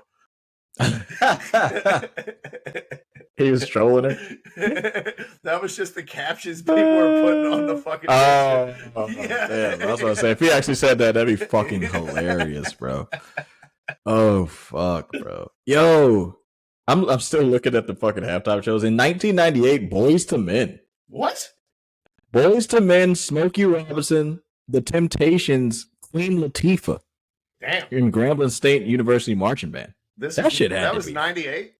That was 98. That had to be fire. That was in San Diego. Man, Oh my god. John Elway ruined my memories of that Super Bowl. All I remember is us getting blown off the fucking field and losing. I had to delete the whole halftime performance from my mind. Was that the Falcons one? That was was- the Packers Falcons? That was Broncos Falcons. Oh, that's right. My bad. Broncos Falcons. Yeah. Damn, that's Yeah. crazy. All right, I'm done looking at the list. I'm distracted as fuck. But yeah, Ice Spice. Yeah, Ice Spice. What? 4 fucking songs? Does she even have an album? She's popular as fuck, man. Good for you, girl. Do your thing. She did what Kanye couldn't. man. You got anything Shout out to else Kanye, left man. to say about this Super Bowl, man? Nah, Kyle Shanahan disappointed me again. That was dope. Mahomes. Oh, I hit prop bets. The over on the national anthem. Because I don't know for some reason why the national anthem over under was 120 seconds. Reba. Shout out to you, Reba. She killed that. Went over. Lost the flip. Lost the coin cost though. You know, not Okay. much. A little $5. That's nothing. But overall, just the win. You bet on the Gatorade? I would have, because I was like, I think it's gonna be purple, but I didn't. I was like, that's too much of that's too tough. And I just did like a small like Chiefs win bet. I won like $100 from that, but nothing crazy. Hey, that's what's up. Shout out to you, man. I didn't Shout bet out to the Chiefs. anything at all. And Yo, I like that. Honestly, I like betting. It just makes it a nice, juicier watch. You know what I'm saying? It does. There's no question about it. Shout out to North Carolina. Apparently, we're finally going to get legal betting Yep, we're here. this summer. It was supposed to already happen in January, but they pushed it back to the summer. Yeah, it got So, pushed. For Oh, the next we're here. Super Bowl, we will be making some bets for sure. It'll be easier to get your money. Yeah, because right now, you got to have a fucking offshore shell corporation in the Cayman Islands, and you got to have a fucking bookie who's on the ground in Las Nah, Vegas, and I gotta transfer you the fucking money in Bitcoin so it can't be tracked. It's just You too can much for me do- right now. I'm not You doing can it. you can do PayPal because it's not an official bank. Oh, okay. Yeah, but still, Yeah. PayPal is kind of annoying. Yeah, But yeah. It was just too much for me to figure out, and I'm waiting until I can just open an app and give them my money. Nah, I feel you. The pick'ems. I've always wanted to do the pick'ems. They seem like they're probably a bitch, but I'm sure they're harder than we think. But they don't seem too bad. All right, let's talk about the NBA, dog. The NBA trade deadline wrapped up on Thursday. It was a bit of an underwhelming trade deadline, I got to say. I feel like most of the Thursday night. big names got moved well before, the final week, whether it was James Harden or it was OG Anunoby or Pascal Siakam. It wasn't really anybody in that caliber who ended up getting moved right before the deadline. Let's talk about not really. some winners and losers. Number one winner, Like- Terry. You know where I'm going here. Your New York Knickerbockers. The boys. Not The only did they boys. get OG Anunoby, who's going to be, a foundational player and a difference maker in the playoffs, they replaced some of that offensive production and lineup versatility that they lost from RJ Barrett and from IQ. And they got Bojan Bogdanovic and Alex Burks returning to Mhm. New York. All they had to do was send Quentin Grimes to the Detroit Pistons, along with Evan Fournier, Malachi Flynn, and 2 second-round picks. Yeah, Now the Knicks are stupid deep. They we're have good now. 11 players who can legit play in the playoffs. Bogdanovich has size. You know what Yeah. he's shooting off the dribble from 3 this season, Terry? Shooting off the dribble. Off the dribble. Probably 40-something%. 47%. off the dribble. He's a beast. He's a beast. 42 catch and shoot. He's a beast. This is why everybody wanted him, bro. And we ended up getting him. Shout out to Detroit for being dumb as shit. I will say, I'll miss Quentin Grimes, though. Nice little hard hustle player. He's good. Young. I liked him. But with DiVincenzo and Josh Hart there, like, there weren't going to be too many minutes going around for him in the first place. It is what it is. And this just makes y'all so much more versatile, so much more moldable. There's so many lineups that you can play to, like, put stress on the defense or, fight fire with fire or put out fires. Bogdanovich has size. Burks is a little ball handler. Yeah. He can, your offense fucking craters when Jalen Brunson sits on the bench. I think Bogdanovich will do a tremendous job, being an initiator and a creator. And Alec Burks is a fucking beast, man. He's a damn microwave.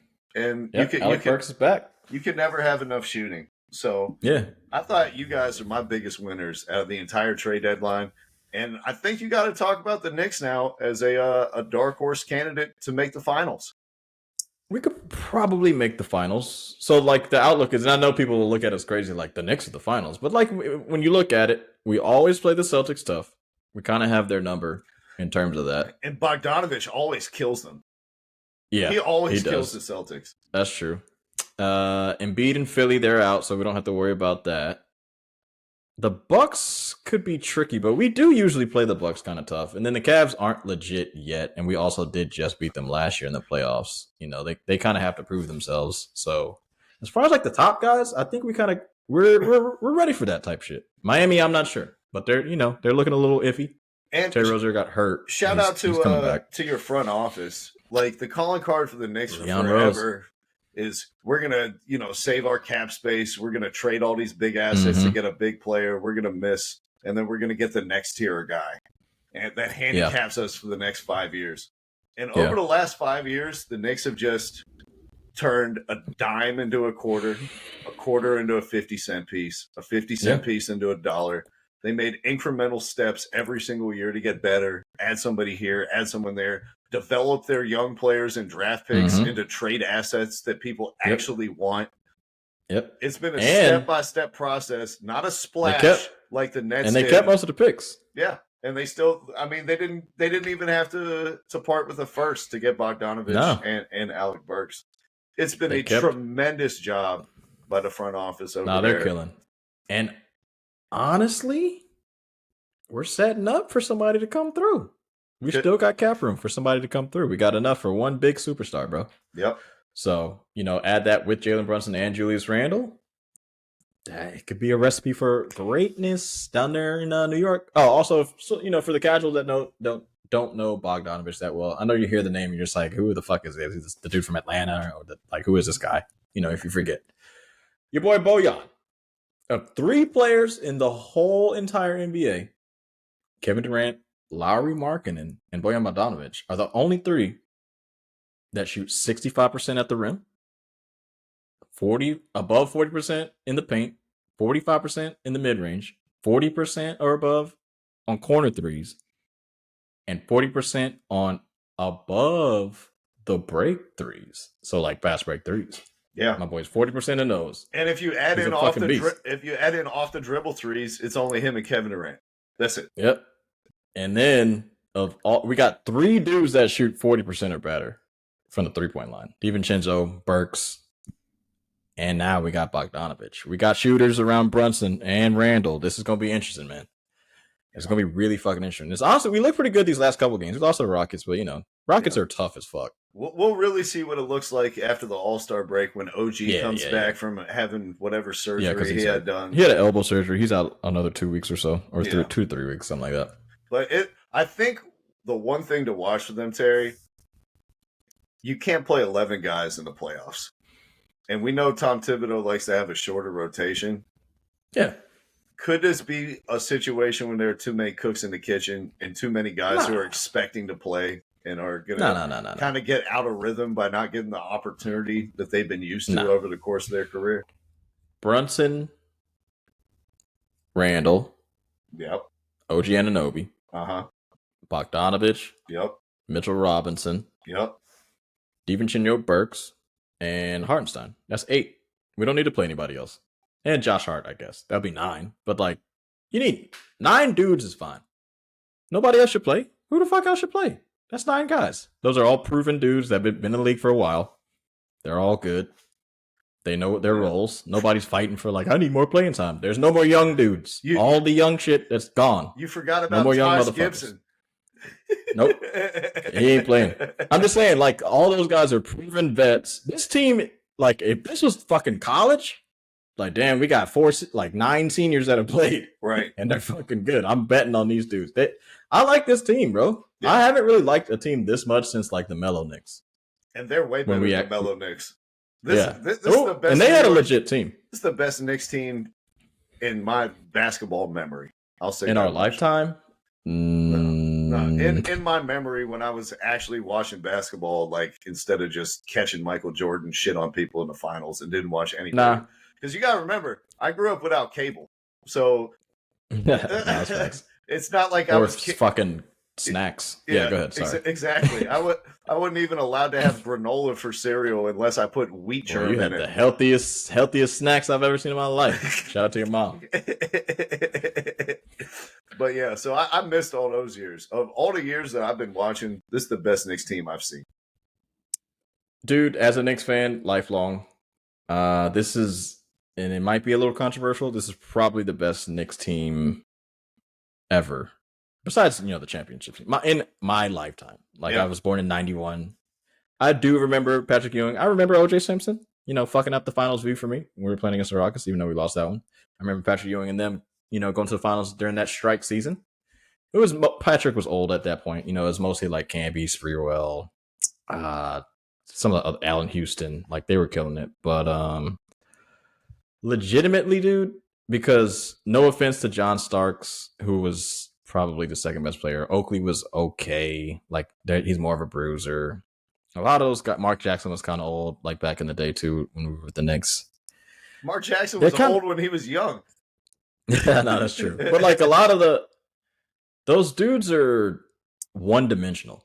And the thing I kind of like about Brunson, even though he's not a great defender, and Randall and OG Anunoby and Bogdanovic, everybody's tough, but they're not just all right, I'm just out there hustling, but they're not doing shit. They can actually change a game. No offense to Sparks, no offense to fucking Latrell Sprewell, he's fucking insane. But those dudes, they're not moving the needle like that. You know what I'm saying? Yeah. These guys can actually do shit. In this modern NBA, these guys are really fucking good, and they're set up for greatness. I think it's gonna be a surprise, man. I'm not gonna be too excited, but I'm a little excited. You should be excited, Terry. You guys have come a long way from Trae Young taking a bow at midcourt. Fuck Trae Young. My second winner out of the NBA trade deadline, the Oklahoma City Thunder. They got Gordon Hayward for... You like that trade, huh? I did. I really like that. They gave the Hornets back peanuts. The Hornets didn't really need anything back. Gordon Hayward wasn't doing shit for them. Yeah, but he's still a dude who's averaging 16 points a game, 5 boards, 5 assists. Gotta stay healthy. Hopefully he stays healthy. And the thing that I really like about this for the Thunder is 2 things. One, the person who I've been questioning all year long whether he can make it into playoffs is Josh Giddey. And if his shooting falls off a cliff and they don't guard him, that's going to disrupt their entire offense. Which is possible. I think Gordon absolutely can play in his stead, can space the court, can create for other players, is big enough to, slide down and guard fours and rebound the ball to a decent enough level. The Thunder, everyone on their team, they want 5 guys on the court who can pass, dribble, shoot. Everyone needs to be able to create. Everyone needs to be able to put the ball on the floor. Everyone needs to be able to finish at the rim. Everyone needs to be able to shoot and create for other people. And that's how they've designed their offense.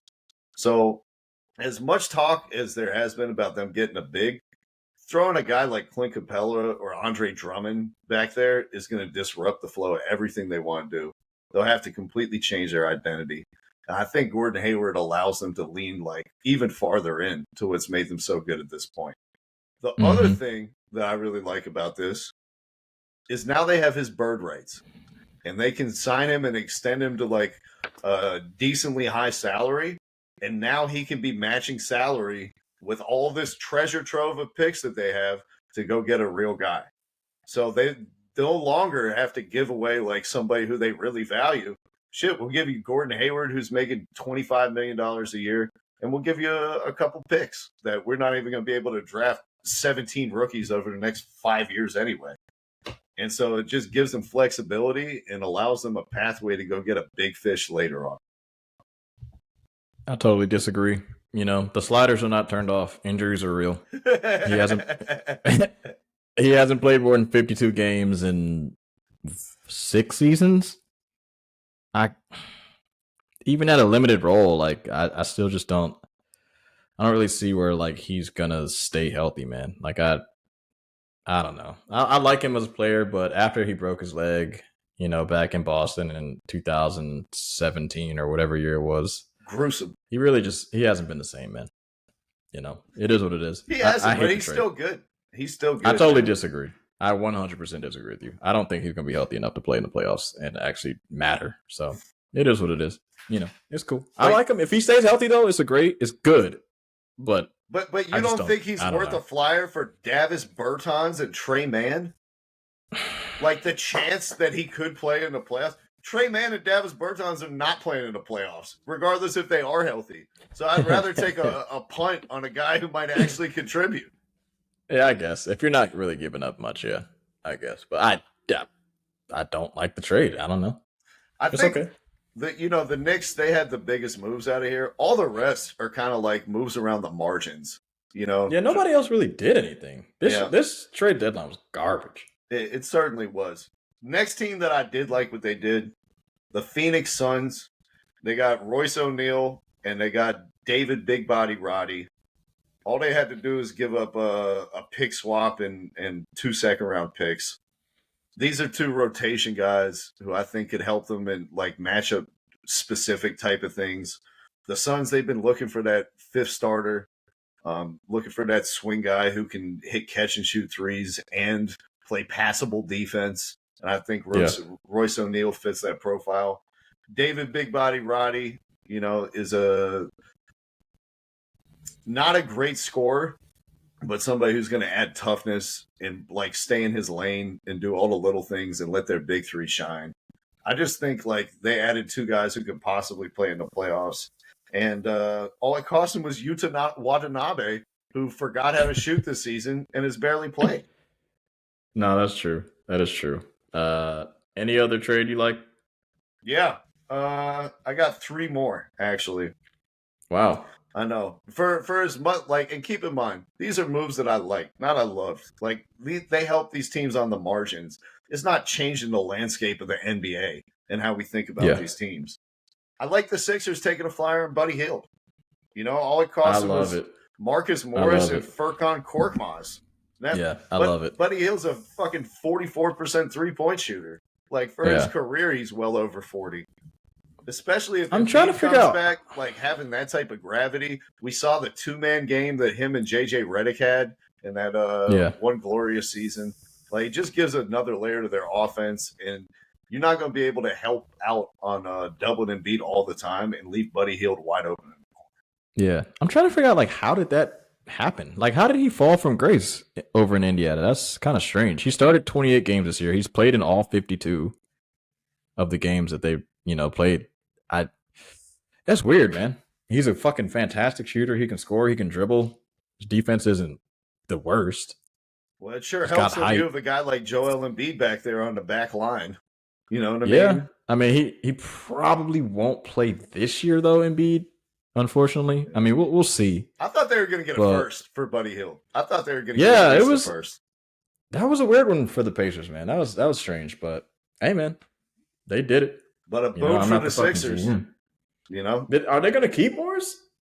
Who? The Pacers. No, he already got shipped to San Antonio. That's right. Yeah, he went to San Antonio? What the fuck? Yeah, they're just going to cut him. That's dumb as shit. Stop doing dumb shit. Another one I liked, the Celtics. They picked up you like Jaden Springer. I like Jaden Springer a lot. And a Their week team is before so he got fucking traded, deep, though, man. we saw him like shut down Steph Curry and Luka Doncic in the same week. Like, So is he going to take the Pritchard minutes? he's a bit bigger than that. You know, he's another one of these guys with like a 7-foot wingspan who's a wing who can, you know, it's their Matisse Thybulle type of guy who's absolutely ghastly on offense. But He's in a 6'4". playoff game, when one of the other team's players is killing us, like we can stick you on one of these perimeter players for 4 minutes and get him out of his rhythm. So him and Pritchard going to stay on the court at the same time? Remains to be seen. But they have him under contract going forward. Like, they just continue to add quality players. And I like Jaden Springer a lot. I think he could have a future. If he just irons out his shot, you know what I mean? Right now, Matisse? Right now, he's Andre Roberson. But if he can get that shot to a league average, place, it's worth a punt for me. Yeah, I like taking the flyer. He's only 21. And he's then good. Xavier Tillman, who they got from the Grizzlies. Yep. Now we don't have to witness Luke Cornett play in the playoffs. Mm-hmm. You know, they don't need any more shooting. The Celtics shoot the most threes in the NBA. I'm not worried about Xavier Tillman not being able to shoot. Nah. He's did a hell of a job guarding LeBron in the playoffs last year. He's a matchup dependent guy. He's going to have toughness, rebounding, and some versatility. Like, just another solid player that they got for pretty much nothing. Hey, he went shot for shot with AD last year in the playoffs for a couple games. So right, I'll take a flyer on somebody like that. Right, for a fucking 2nd-round pick. Are you kidding me? Yeah, I'll take a flyer. Go for it. Plus, Boston doesn't really they don't need him. No. So if teams are already good, I can understand doing a move like that. Especially a guy he's not really hurt often. He plays a lot, so yeah. Add some toughness, add some grit. He's going to be where he's supposed to be and not be out of position. And then he's good. My final winner, the Dallas Mavericks. Oh, getting rid of Grant Williams? Yes. He's played fucking 40 games, half a season, and they were already like, yeah, we can't rock with this dude. Like, the locker room was so sick of him. All his antics, all his flexing, all his fucking timeout talks where everyone else is just looking anywhere but in the huddle. They could not wait to get Grant Williams out of there. I don't think that Dallas has a winning culture. I really don't. Really? I think they just weren't. With Kyrie Irving in town, you don't think they have a winning culture? Nah, I just don't think that Kyrie, who's missed half the season because he sprained his thumb, they don't have a winning culture? Really? No, I just don't think they were used to a dude like Grant Williams came from the Celtics. He got drafted by the Celtics. He's only played for the Celtics. He's used to dudes speaking up and saying what they see and what they don't see, and everyone respecting pretty much everyone's word. That's kind of what the Celtics culture was. They didn't respect his word, bro. Al Horford was slapping him on the ass like he was a fucking steer that he needed to ride into the horizon. Nah. Jason Tatum. They were listening to him. Jason Tatum was rolling his eyes every single time this guy talked. The coach of the team hated him. All right. Hey, I don't know. I just think, Yeah. I think he might be the most unlikable player in the NBA. He looks unlikable. Yeah, right? He looks like his breath smells. He does. I like him. I do like him as a player, though. And he always wanted to, hey, come here, come on. Hey, bring it in. Let me have you smell my breath. And look, this is all this is all just, visuals, dog. I feel like he's like a good dude. I don't know. He's a cornball. He's a fucking cornball. Hey, I'd like him on my team. I don't give a fuck. If he's in the Knicks, I'd be cool with it. They got him out, and they got in Gafford and PJ Washington. Now we finally get to stop seeing Dwight Powell, who's held on to a rotation spot for fucking 6 years in Dallas, despite not being any good. And PJ Washington, versatile wing. He can post up. He can shoot. He can get to the rim. Yeah, PJ's good. This is the type of player they were hoping Grant Williams would be. Hopefully a little less abrasive in terms of his interaction with his teammates. I just think they improved on two big rotation positions, and Mavs have been playing good basketball recently. Yeah. And honestly, as long as PJ stays away from the Instagram joints, he'll be all right. He'll be all right down there in Dallas, man. Yeah. Just live your life. Don't let Brittany Renner into the state of Texas. Don't do it. No taxes. All right. Was that it, Pat? I like the Pat Bev trade a little bit. You did? You liked the Pat Bev one. For who? For A the little bit, Bucks? a little For bit. the Bucks or Yeah, for the for the Bucks. Sixers? For the Bucks, hold Giannis accountable for some shit, man. I honestly, dude, Embiid was at a fucking different level, and I'm not gonna only give it to Pat Bev, but some of the stories he was telling on his podcast, he was making him do extra shit after practice. He was like, "All right, Joel, come on, let's do some more sprints." And Joel would be like, I don't know, I'm not sure. And he'd be like, "Come on, now, man, we need more, better stamina, better fitness." And he looked fucking great until he got hurt. I'm just saying. I'm just throwing a little flyer out. That's it. I'm not saying it as a player. I didn't mention it, but when I wrote down my notes on why I like the Sixers, one of Yeah. my bullet points is they got rid of Patrick Beverley. Wow, that's funny. He was actually playing decent with them. Like a lot of the shit that he does isn't going to be like he wasn't great stat lines. He was. You don't like the? He was absolutely fucking terrible. Their offense with Pat Bev on the court scored less than 100 points per 100 possessions. It just That's fell funny, off man. a fucking cliff. Their plus I got you. minus for the season with him on the court off a So cliff. if he's that bad, is he going to be out the league next year? Call me crazy, Terry, but I like point guards who could dribble and pass. So if he's that bad, is he going to be out the league next year? No, of course not. He's bad, though. You're saying he's bad? Yeah, but there's going to be another. If Chris Dunn is still in the league, Pat Bev will still be in the league. Hey, all right. I need to see some better 6'2" guys then. I feel like he's doing his job. All right, at anyways. least for the Bucks, he gives them like a person who's willing to play defense on the perimeter. Fucking Dame Lillard. Yeah. But, besides that, also I'd like to say... Even though shout out to the Andre players. Jackson is better than Patrick Beverley right now as a defender and an offensive player. Nah, that's true. Shout out to the players, though. Pat Bev, he broke a trade on his Right. podcast.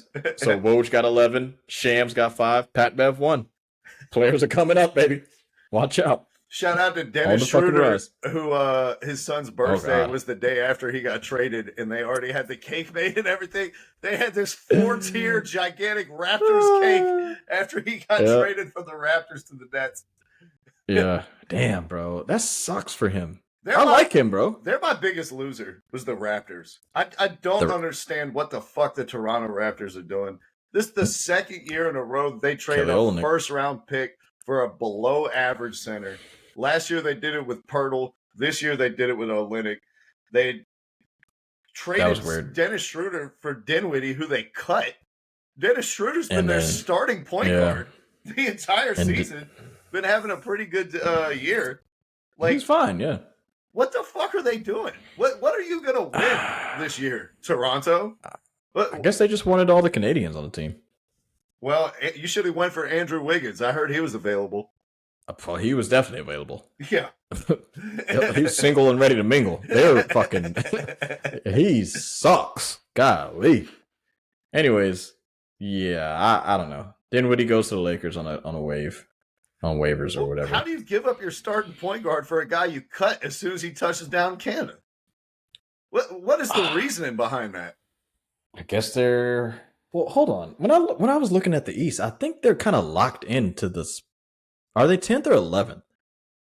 I don't remember. I think they're 11th or 12th, to be honest. I think they may be 12th. You know what? I think they might be 11th because the Hawks are locked in pretty much at the 10th spot because I Yeah. think the Nets are above the Raptors. I think it's like, the Bulls, the Yeah. Nets, and the Hawks are all Yeah, in that Raptors are play-in 12. type of stuff. Yeah. So, I think that's what it is. I think they're just like tank it up because they're sitting at the 12th spot and they're probably not going to catch the Hawks. But if you're gonna, they're not catching the if Hawks. you're going to mail it in and give up on the season and say we're going to tank it up, why are you trading a first-round pick? And Yeah, that's why weird. are you letting What your year was the starting pick? point guard go for a dude who you cut the next day? What year was the pick?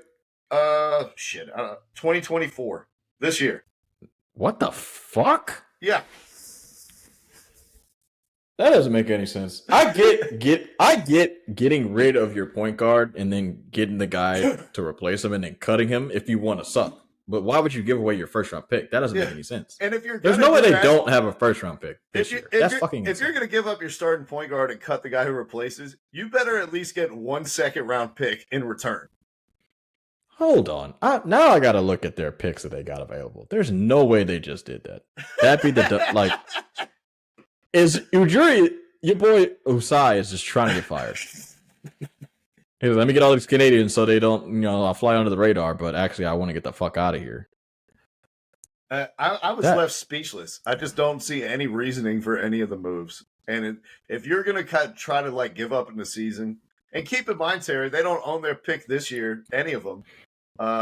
So they got their first round 2024 from Indiana. It's protected 1 through 3. I think they're trying to suck. Oh, they got 2 first rounders, but so goddamn, that other one is tricky. Is Toronto received the least, valuable, less favorable of OKC's 2024 first round pick, Houston's 2024 first round pick protected for selections 1 through 4, the Clippers 2024 first round pick, and Utah's 2024 first round pick protected for selections 1 through 10 via blah blah blah blah blah blah blah. So it sounds like they need to suck. That's what it sounds like. I think, and then their own pick this year is traded somewhere else, and it's top 6 protected. So they need to get in the top 6 to keep it.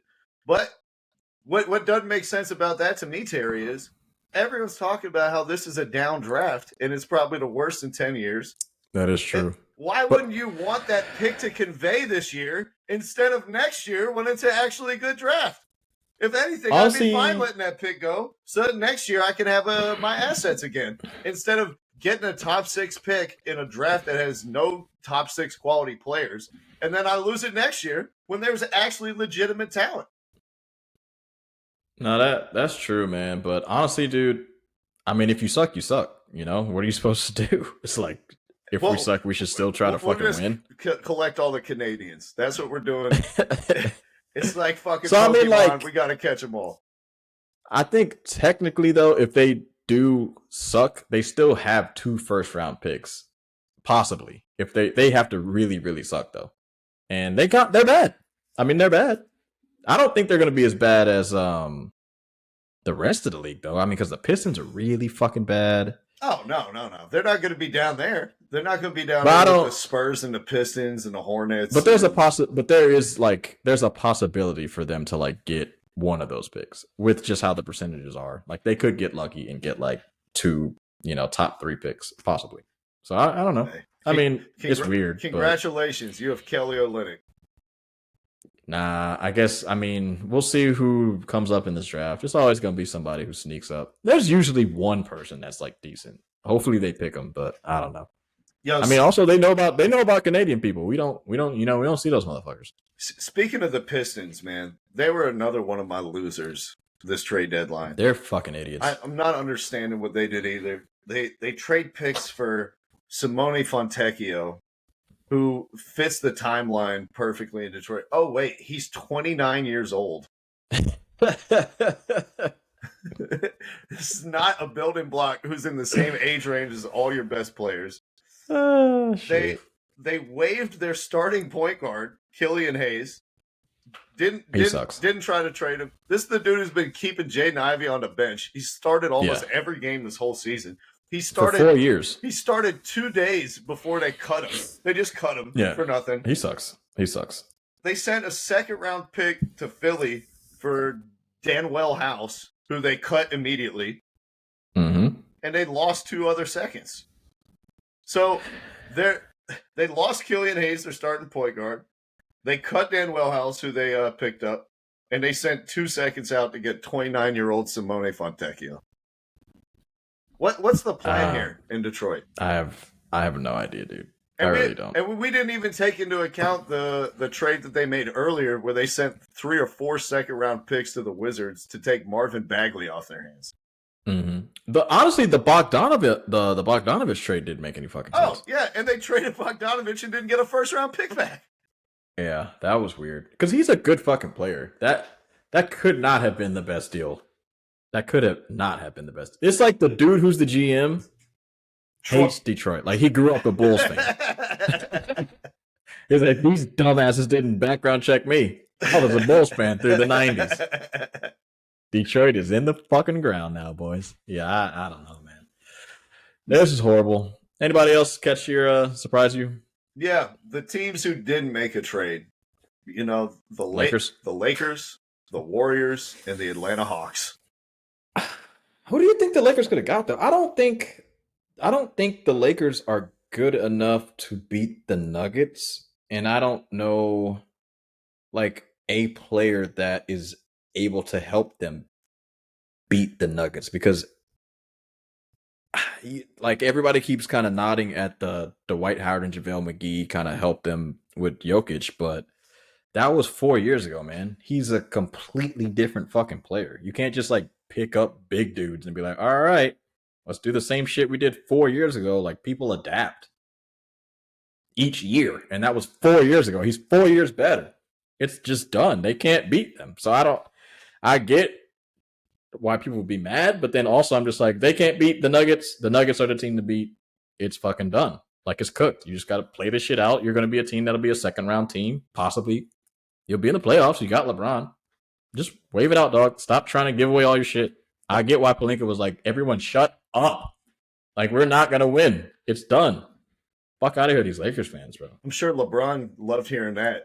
I wonder It is what it is, LeBron. I wonder what emojis he's going to put out now after the hourglass timer. Hey, that at he a certain put out point, last week. but at a certain point, you're like, look, dude, what the fuck do you want? Like, who do you want? He's like, look, I'm going to show you this. I'm going to put the fucking trade simulator right in front of his face. I'm like, who do you want? I'm going to put the trade in. Can't do that.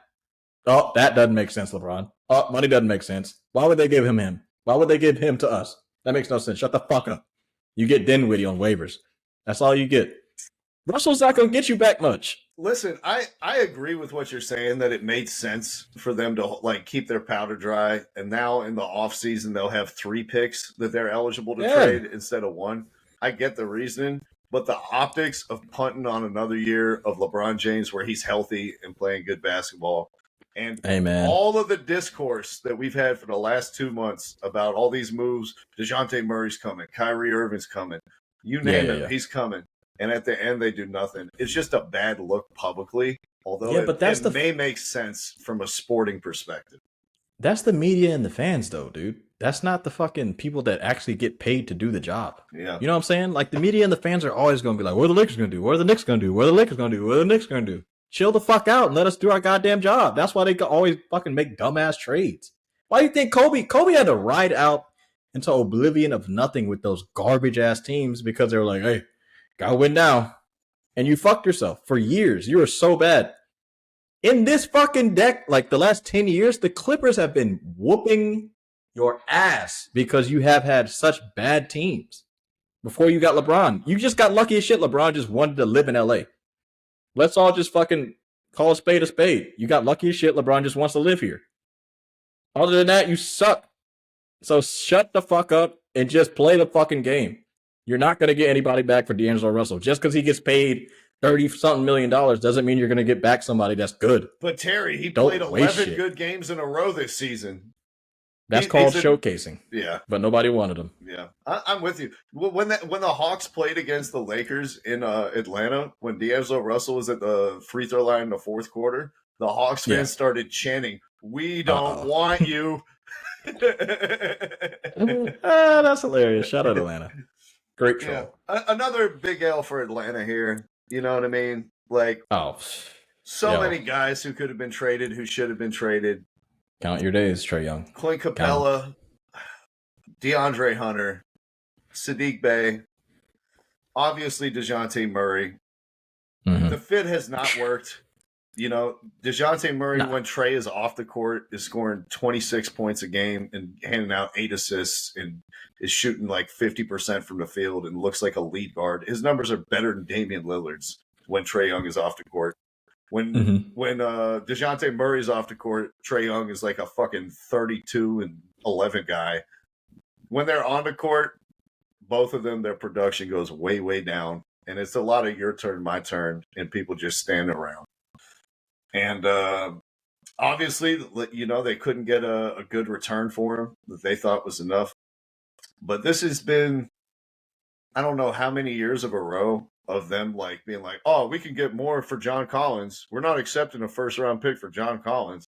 Oh, we got to trade him to get out of cap crisis for nothing in the offseason. oh, we signed Kevin Herter to a big contract. We get a heavily protected first round pick for him right after he signs it. Like, they've just mismanaged their assets so much. And I don't know how many good years Clint Capella has left in the tank. I know that he certainly had interest from teams, and they were like, the value isn't there. At this point, you're not getting value for rotation players on a team that sucks. Yeah, and you don't have a pathway to being any better or worse. Let's just ride. You're literally stuck at that 10 spot. Yeah, shout out to us. We're going to make the play in for a third year in a row. Good job, Hawks. And it's not because you deserved it. It's because everyone else under you sucks, and then you can't catch the team above you. Yeah. Yeah. You're literally just there. What a pathway to success. I mean, I don't really know what the coaching is, but what did I tell you when you got him? When you got DeJounte Murray, I told you, bro, this was fucking stupid. You're right. You got to change the fucking system. You either make an AI type roster around him, around Trae Young, or you get a center that is great, because that's the only person that's going to work with him. A pick and roll guy. Yeah. That's it. No wing dude who wants or needs the ball is going to be good with him. Well, actually, I disagree. I think like a bigger wing who could facilitate would be a good fit, but not another 6'1" guard. Like Jalen Johnson? Yeah. And you've seen how well Jalen Johnson has performed this season. He's been spectacular. He's been the second best player on the team besides Trae Young. Yeah. No, I 1,000,000% disagree. I just think you either need like Tim Hardaway Jr. type dude, maybe even like a fucking Buddy Hield type dude. It might be a little too late, for specifically him. But like someone who can shoot, but they don't like need to fucking have the ball and do pick and rolls themselves.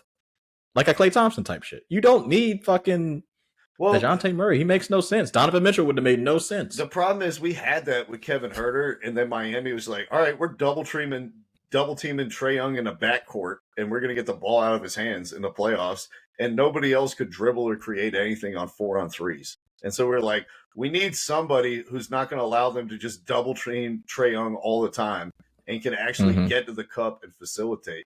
The problem is the person that you got plays the same position as your best player and can't guard up. So who do you think would have worked? Do you think Donovan Mitchell would have worked if you got him? No. There's no shooting guards. Everyone sucks. Yeah. That position has been garbage for. That's why I think the ball handling should have come from like a bigger player. Yeah, I hear that. Maybe Bogdan. I feel like Bogdan would have worked, or however. And we couldn't get anything for Bogey. Like, yeah, everyone's like, Bogey's the key because he can play with Trae Young and he can play with DeJounte Murray. One of those guys ain't gonna be here, so having him the key to play with one of them is not relevant. We could have moved him for a first-round pick. Tell me how many teams have been lined up to get Bogey. DeAndre Hunter. They just don't. A 3-and-D guy. I would have taken 2 seconds for DeAndre Hunter in a heartbeat. Same thing with Sadiq Bey. Same thing with Clint Capella, who at this point is coming off the bench for Onyeka Okongwu. But we'll just run it back. I don't know. I told you this shit was garbage. Anyways, you can keep talking about it if you want. It's a tired-ass story. The Hawks are always trying to trade somebody to act like they want to be good, and they fucking suck. Every fucking year. And then the last team, the Warriors. Jonathan Kuminga is starting and balling out, and they took a look at that and said, "We're good enough." You're not. They need to fire Dunleavy. You're not good enough. And you guys had he didn't want to make the hard moves.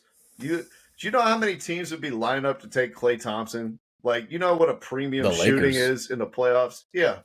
Like, they could have made real moves. They could have gotten real value. Tell me the Raptors wouldn't have taken Wiggins after compiling the all-Canada team over there and giving up picks to suck. Because they suck. Yeah. They would love that. Like, they'd sit on their hands, they keep air powder dry, and they say, oh, the difference is going to be Jonathan Kuminga. No, it's not. Not to mention the fact that you could have attached a pick to Chris Paul. His salary's high enough. You could have got a legitimately good player. Mm-hmm. Or you could have just, drafted LaMelo Ball. But here we are. Yeah. Here we are. And you guys fucked it up. Shout out to Mike Dunleavy. You just weren't ready for the job. You didn't want to trade Klay. You didn't want to trade Draymond. Draymond at an all-time low could have got something back. But here we are. You got this team, and you're kind of stuck. I think they're a play-in team, right? Yeah. They're not going anywhere. They're not serious contenders. And then the last team, check their standings. the Chicago Bulls. turned down 3 first-round picks for Alex Caruso. Turned down a first-round pick for DeMar DeRozan. Yeah. Turned down multiple seconds for Andre Drummond. I need at least 2 first rounders for DeMar. But sorry, go ahead. He has 3 months left on his deal. He's going to leave as a free agent at the end of the season. I forgot. You told me about that last time. I forgot. Yeah, I don't know, man. What are they doing keeping all these guys around so that they can make the play-in again? When you have teams lining up, Philly would have given you guys a first-round pick to get DeMar DeRozan. Multiple teams were given multiple picks for Alex Caruso. What are you guys going to achieve by keeping these guys for another 3 months? How many first-round picks you want? All of them.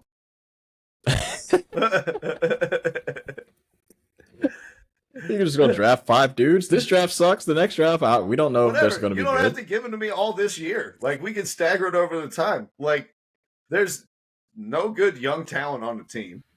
There's no good young talent for the foreseeable future. Like, their best young player is Ayo Dosunmu. Yeah, but there's no like Wembanyama out there though. There's like right, but you don't have to get all the picks in this draft. You could have gotten some. That's what I'm saying. But I'm saying like shit. Even for the future drafts, I just don't even like see anybody. Like, there's no prodigy. Their team is old as fuck and they suck. It doesn't even have to be a prodigy. Can I get a rotation player who's 24 years or younger? Vucevic is old. Zach LaVine is getting up there. DeMar DeRozan is old. Andre Drummond is old. Everyone on this fucking team is old. Oh, yeah. What is up with Andre Drummond? Is he on fucking steroids or something? Right. I don't know. Like, why all of a sudden is he fucking good again? We tried to, like, I'm not a Lakers fan, but, like, I remember, because I love LeBron, but, like, you were with them, like, a couple of years ago, and you weren't doing shit. What the fuck is this? I think he kind of realized I'm going to be out the league if I don't get my shit together. It's not like, remember, back then he had, like, a fucking $150 million deal. And I guess. He was out here like DeAndre Ayton in Portland, like, I'm a max player. I'm going to continue to be a max player. And then after 3 seasons of averaging, 8 points a game, I think he finally realized, oh, shit, I ain't a max player no more. In fact, I might be out the league if I don't go up and get this damn ball. And this season, he's breaking Dennis Rodman's rebounding percentage. Yeah, he could have been. You could have been such a fucking key to a championship team, man. And you really just fucked it up. You just wanted to get a little bit more money. Well, let me be good now, but for the rest of it, I don't give a fuck. Yo, I know a girl who dated him. I'm not going to mention her name on this podcast. She may Miranda be listening, Costco. In fact. So shout out to you. She said that she would always be trying to tell him to like get in shape and go to the gym and eat right and everything like that. And all he wanted to do was smoke weed and fuck around. Well, some guys are like that. He's a tall dude. Some tall dudes don't care as much as like other guys, because they're just tall and they're like, you got to play basketball. You're tall. You don't care until it's preseason and you're still sitting on the couch with the rest of us, and you're like, oh shit. So I know exactly who he dated, and I won't say anything. But if she looks anything like the girl from fucking iCarly, who he also dated, no, the blonde chick, no. Oh, okay, yeah. Black chick, nah, she white, big body. Big body Roddy out here. Oh, Lord. Yeah. Oh, God. Shout out to you dating Rolls Royces. Anyways, he's big, though. He's big as fuck. I'm sure a girl like that looks tiny to him. He's like 6'11", 280. Right. Yeah. But yeah, that's my winners. That's my losers. Anything you want to add on this NBA trade deadline before we get out of here? Nah. I'm specifically disappointed in both Warriors and Lakers. But besides that, nothing really. I mean, I think, it's just a disappointing trade deadline. Yeah, we'll move on. The rest of the season's going to be great. We can finally kind of lock in on NBA. Right. Basketball season is upon us. We get to hone in on the NBA. The Champions League knockout rounds start next week as well. Yep. So you see the jacket. Well, you technically can't, but the Man City jacket. I'm not watching this round. We're kicking their ass. Who are y'all playing? So I think we're playing Copenhagen. I gotta check again. God. Hold on. Yeah, hey. I gotta check again. I don't think GG's. You don't need to request off work for those days so you can catch the matches. You might as well hit the streets. No. Yeah, we're chilling. Let me see this. I gotta check. Yep, Copenhagen. We play them today, 3:00. Well, there it goes, man. Soccer's heating up. NBA is dialing into that part of the season. We have the All-Star break coming up. We are going to lock into all that for you guys. And Oh, I will ask you. I want this to be our theme. Again, I'm not going to be Kendrick Perkins, but I'm going to ask you each week. Jokic, still your MVP?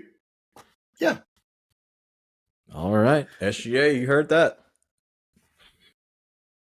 I mean, you got to win a playoff series. Come on. It's the regular season. I don't give a fuck. He's the fuck you. He's the reigning Finals MVP, and we're talking about a guy who's never won one series in the playoffs. Like regular season. I'm not there yet. I'm not doing it. You hear that, Kobe? Like I said, Kobe's rolling over in his grave. He's like, this is why I didn't win the MVPs. They care about efficiency. All right, y'all. Well, thank you for stepping across the line with us. We will be back on Friday to talk about everything that's going on in the NBA, from Victor Wembanyama getting a triple-double with blocks, Rookie of the Year race. That was awesome. Yep. You know, the three-point contest, the dunk contest participants, all that type of stuff. How new teams are fitting in these players that they just acquired. Until then, North Carolina, continue to stand up. Peace. Thank you for listening to our podcast this evening. Thank you. You're far too kind.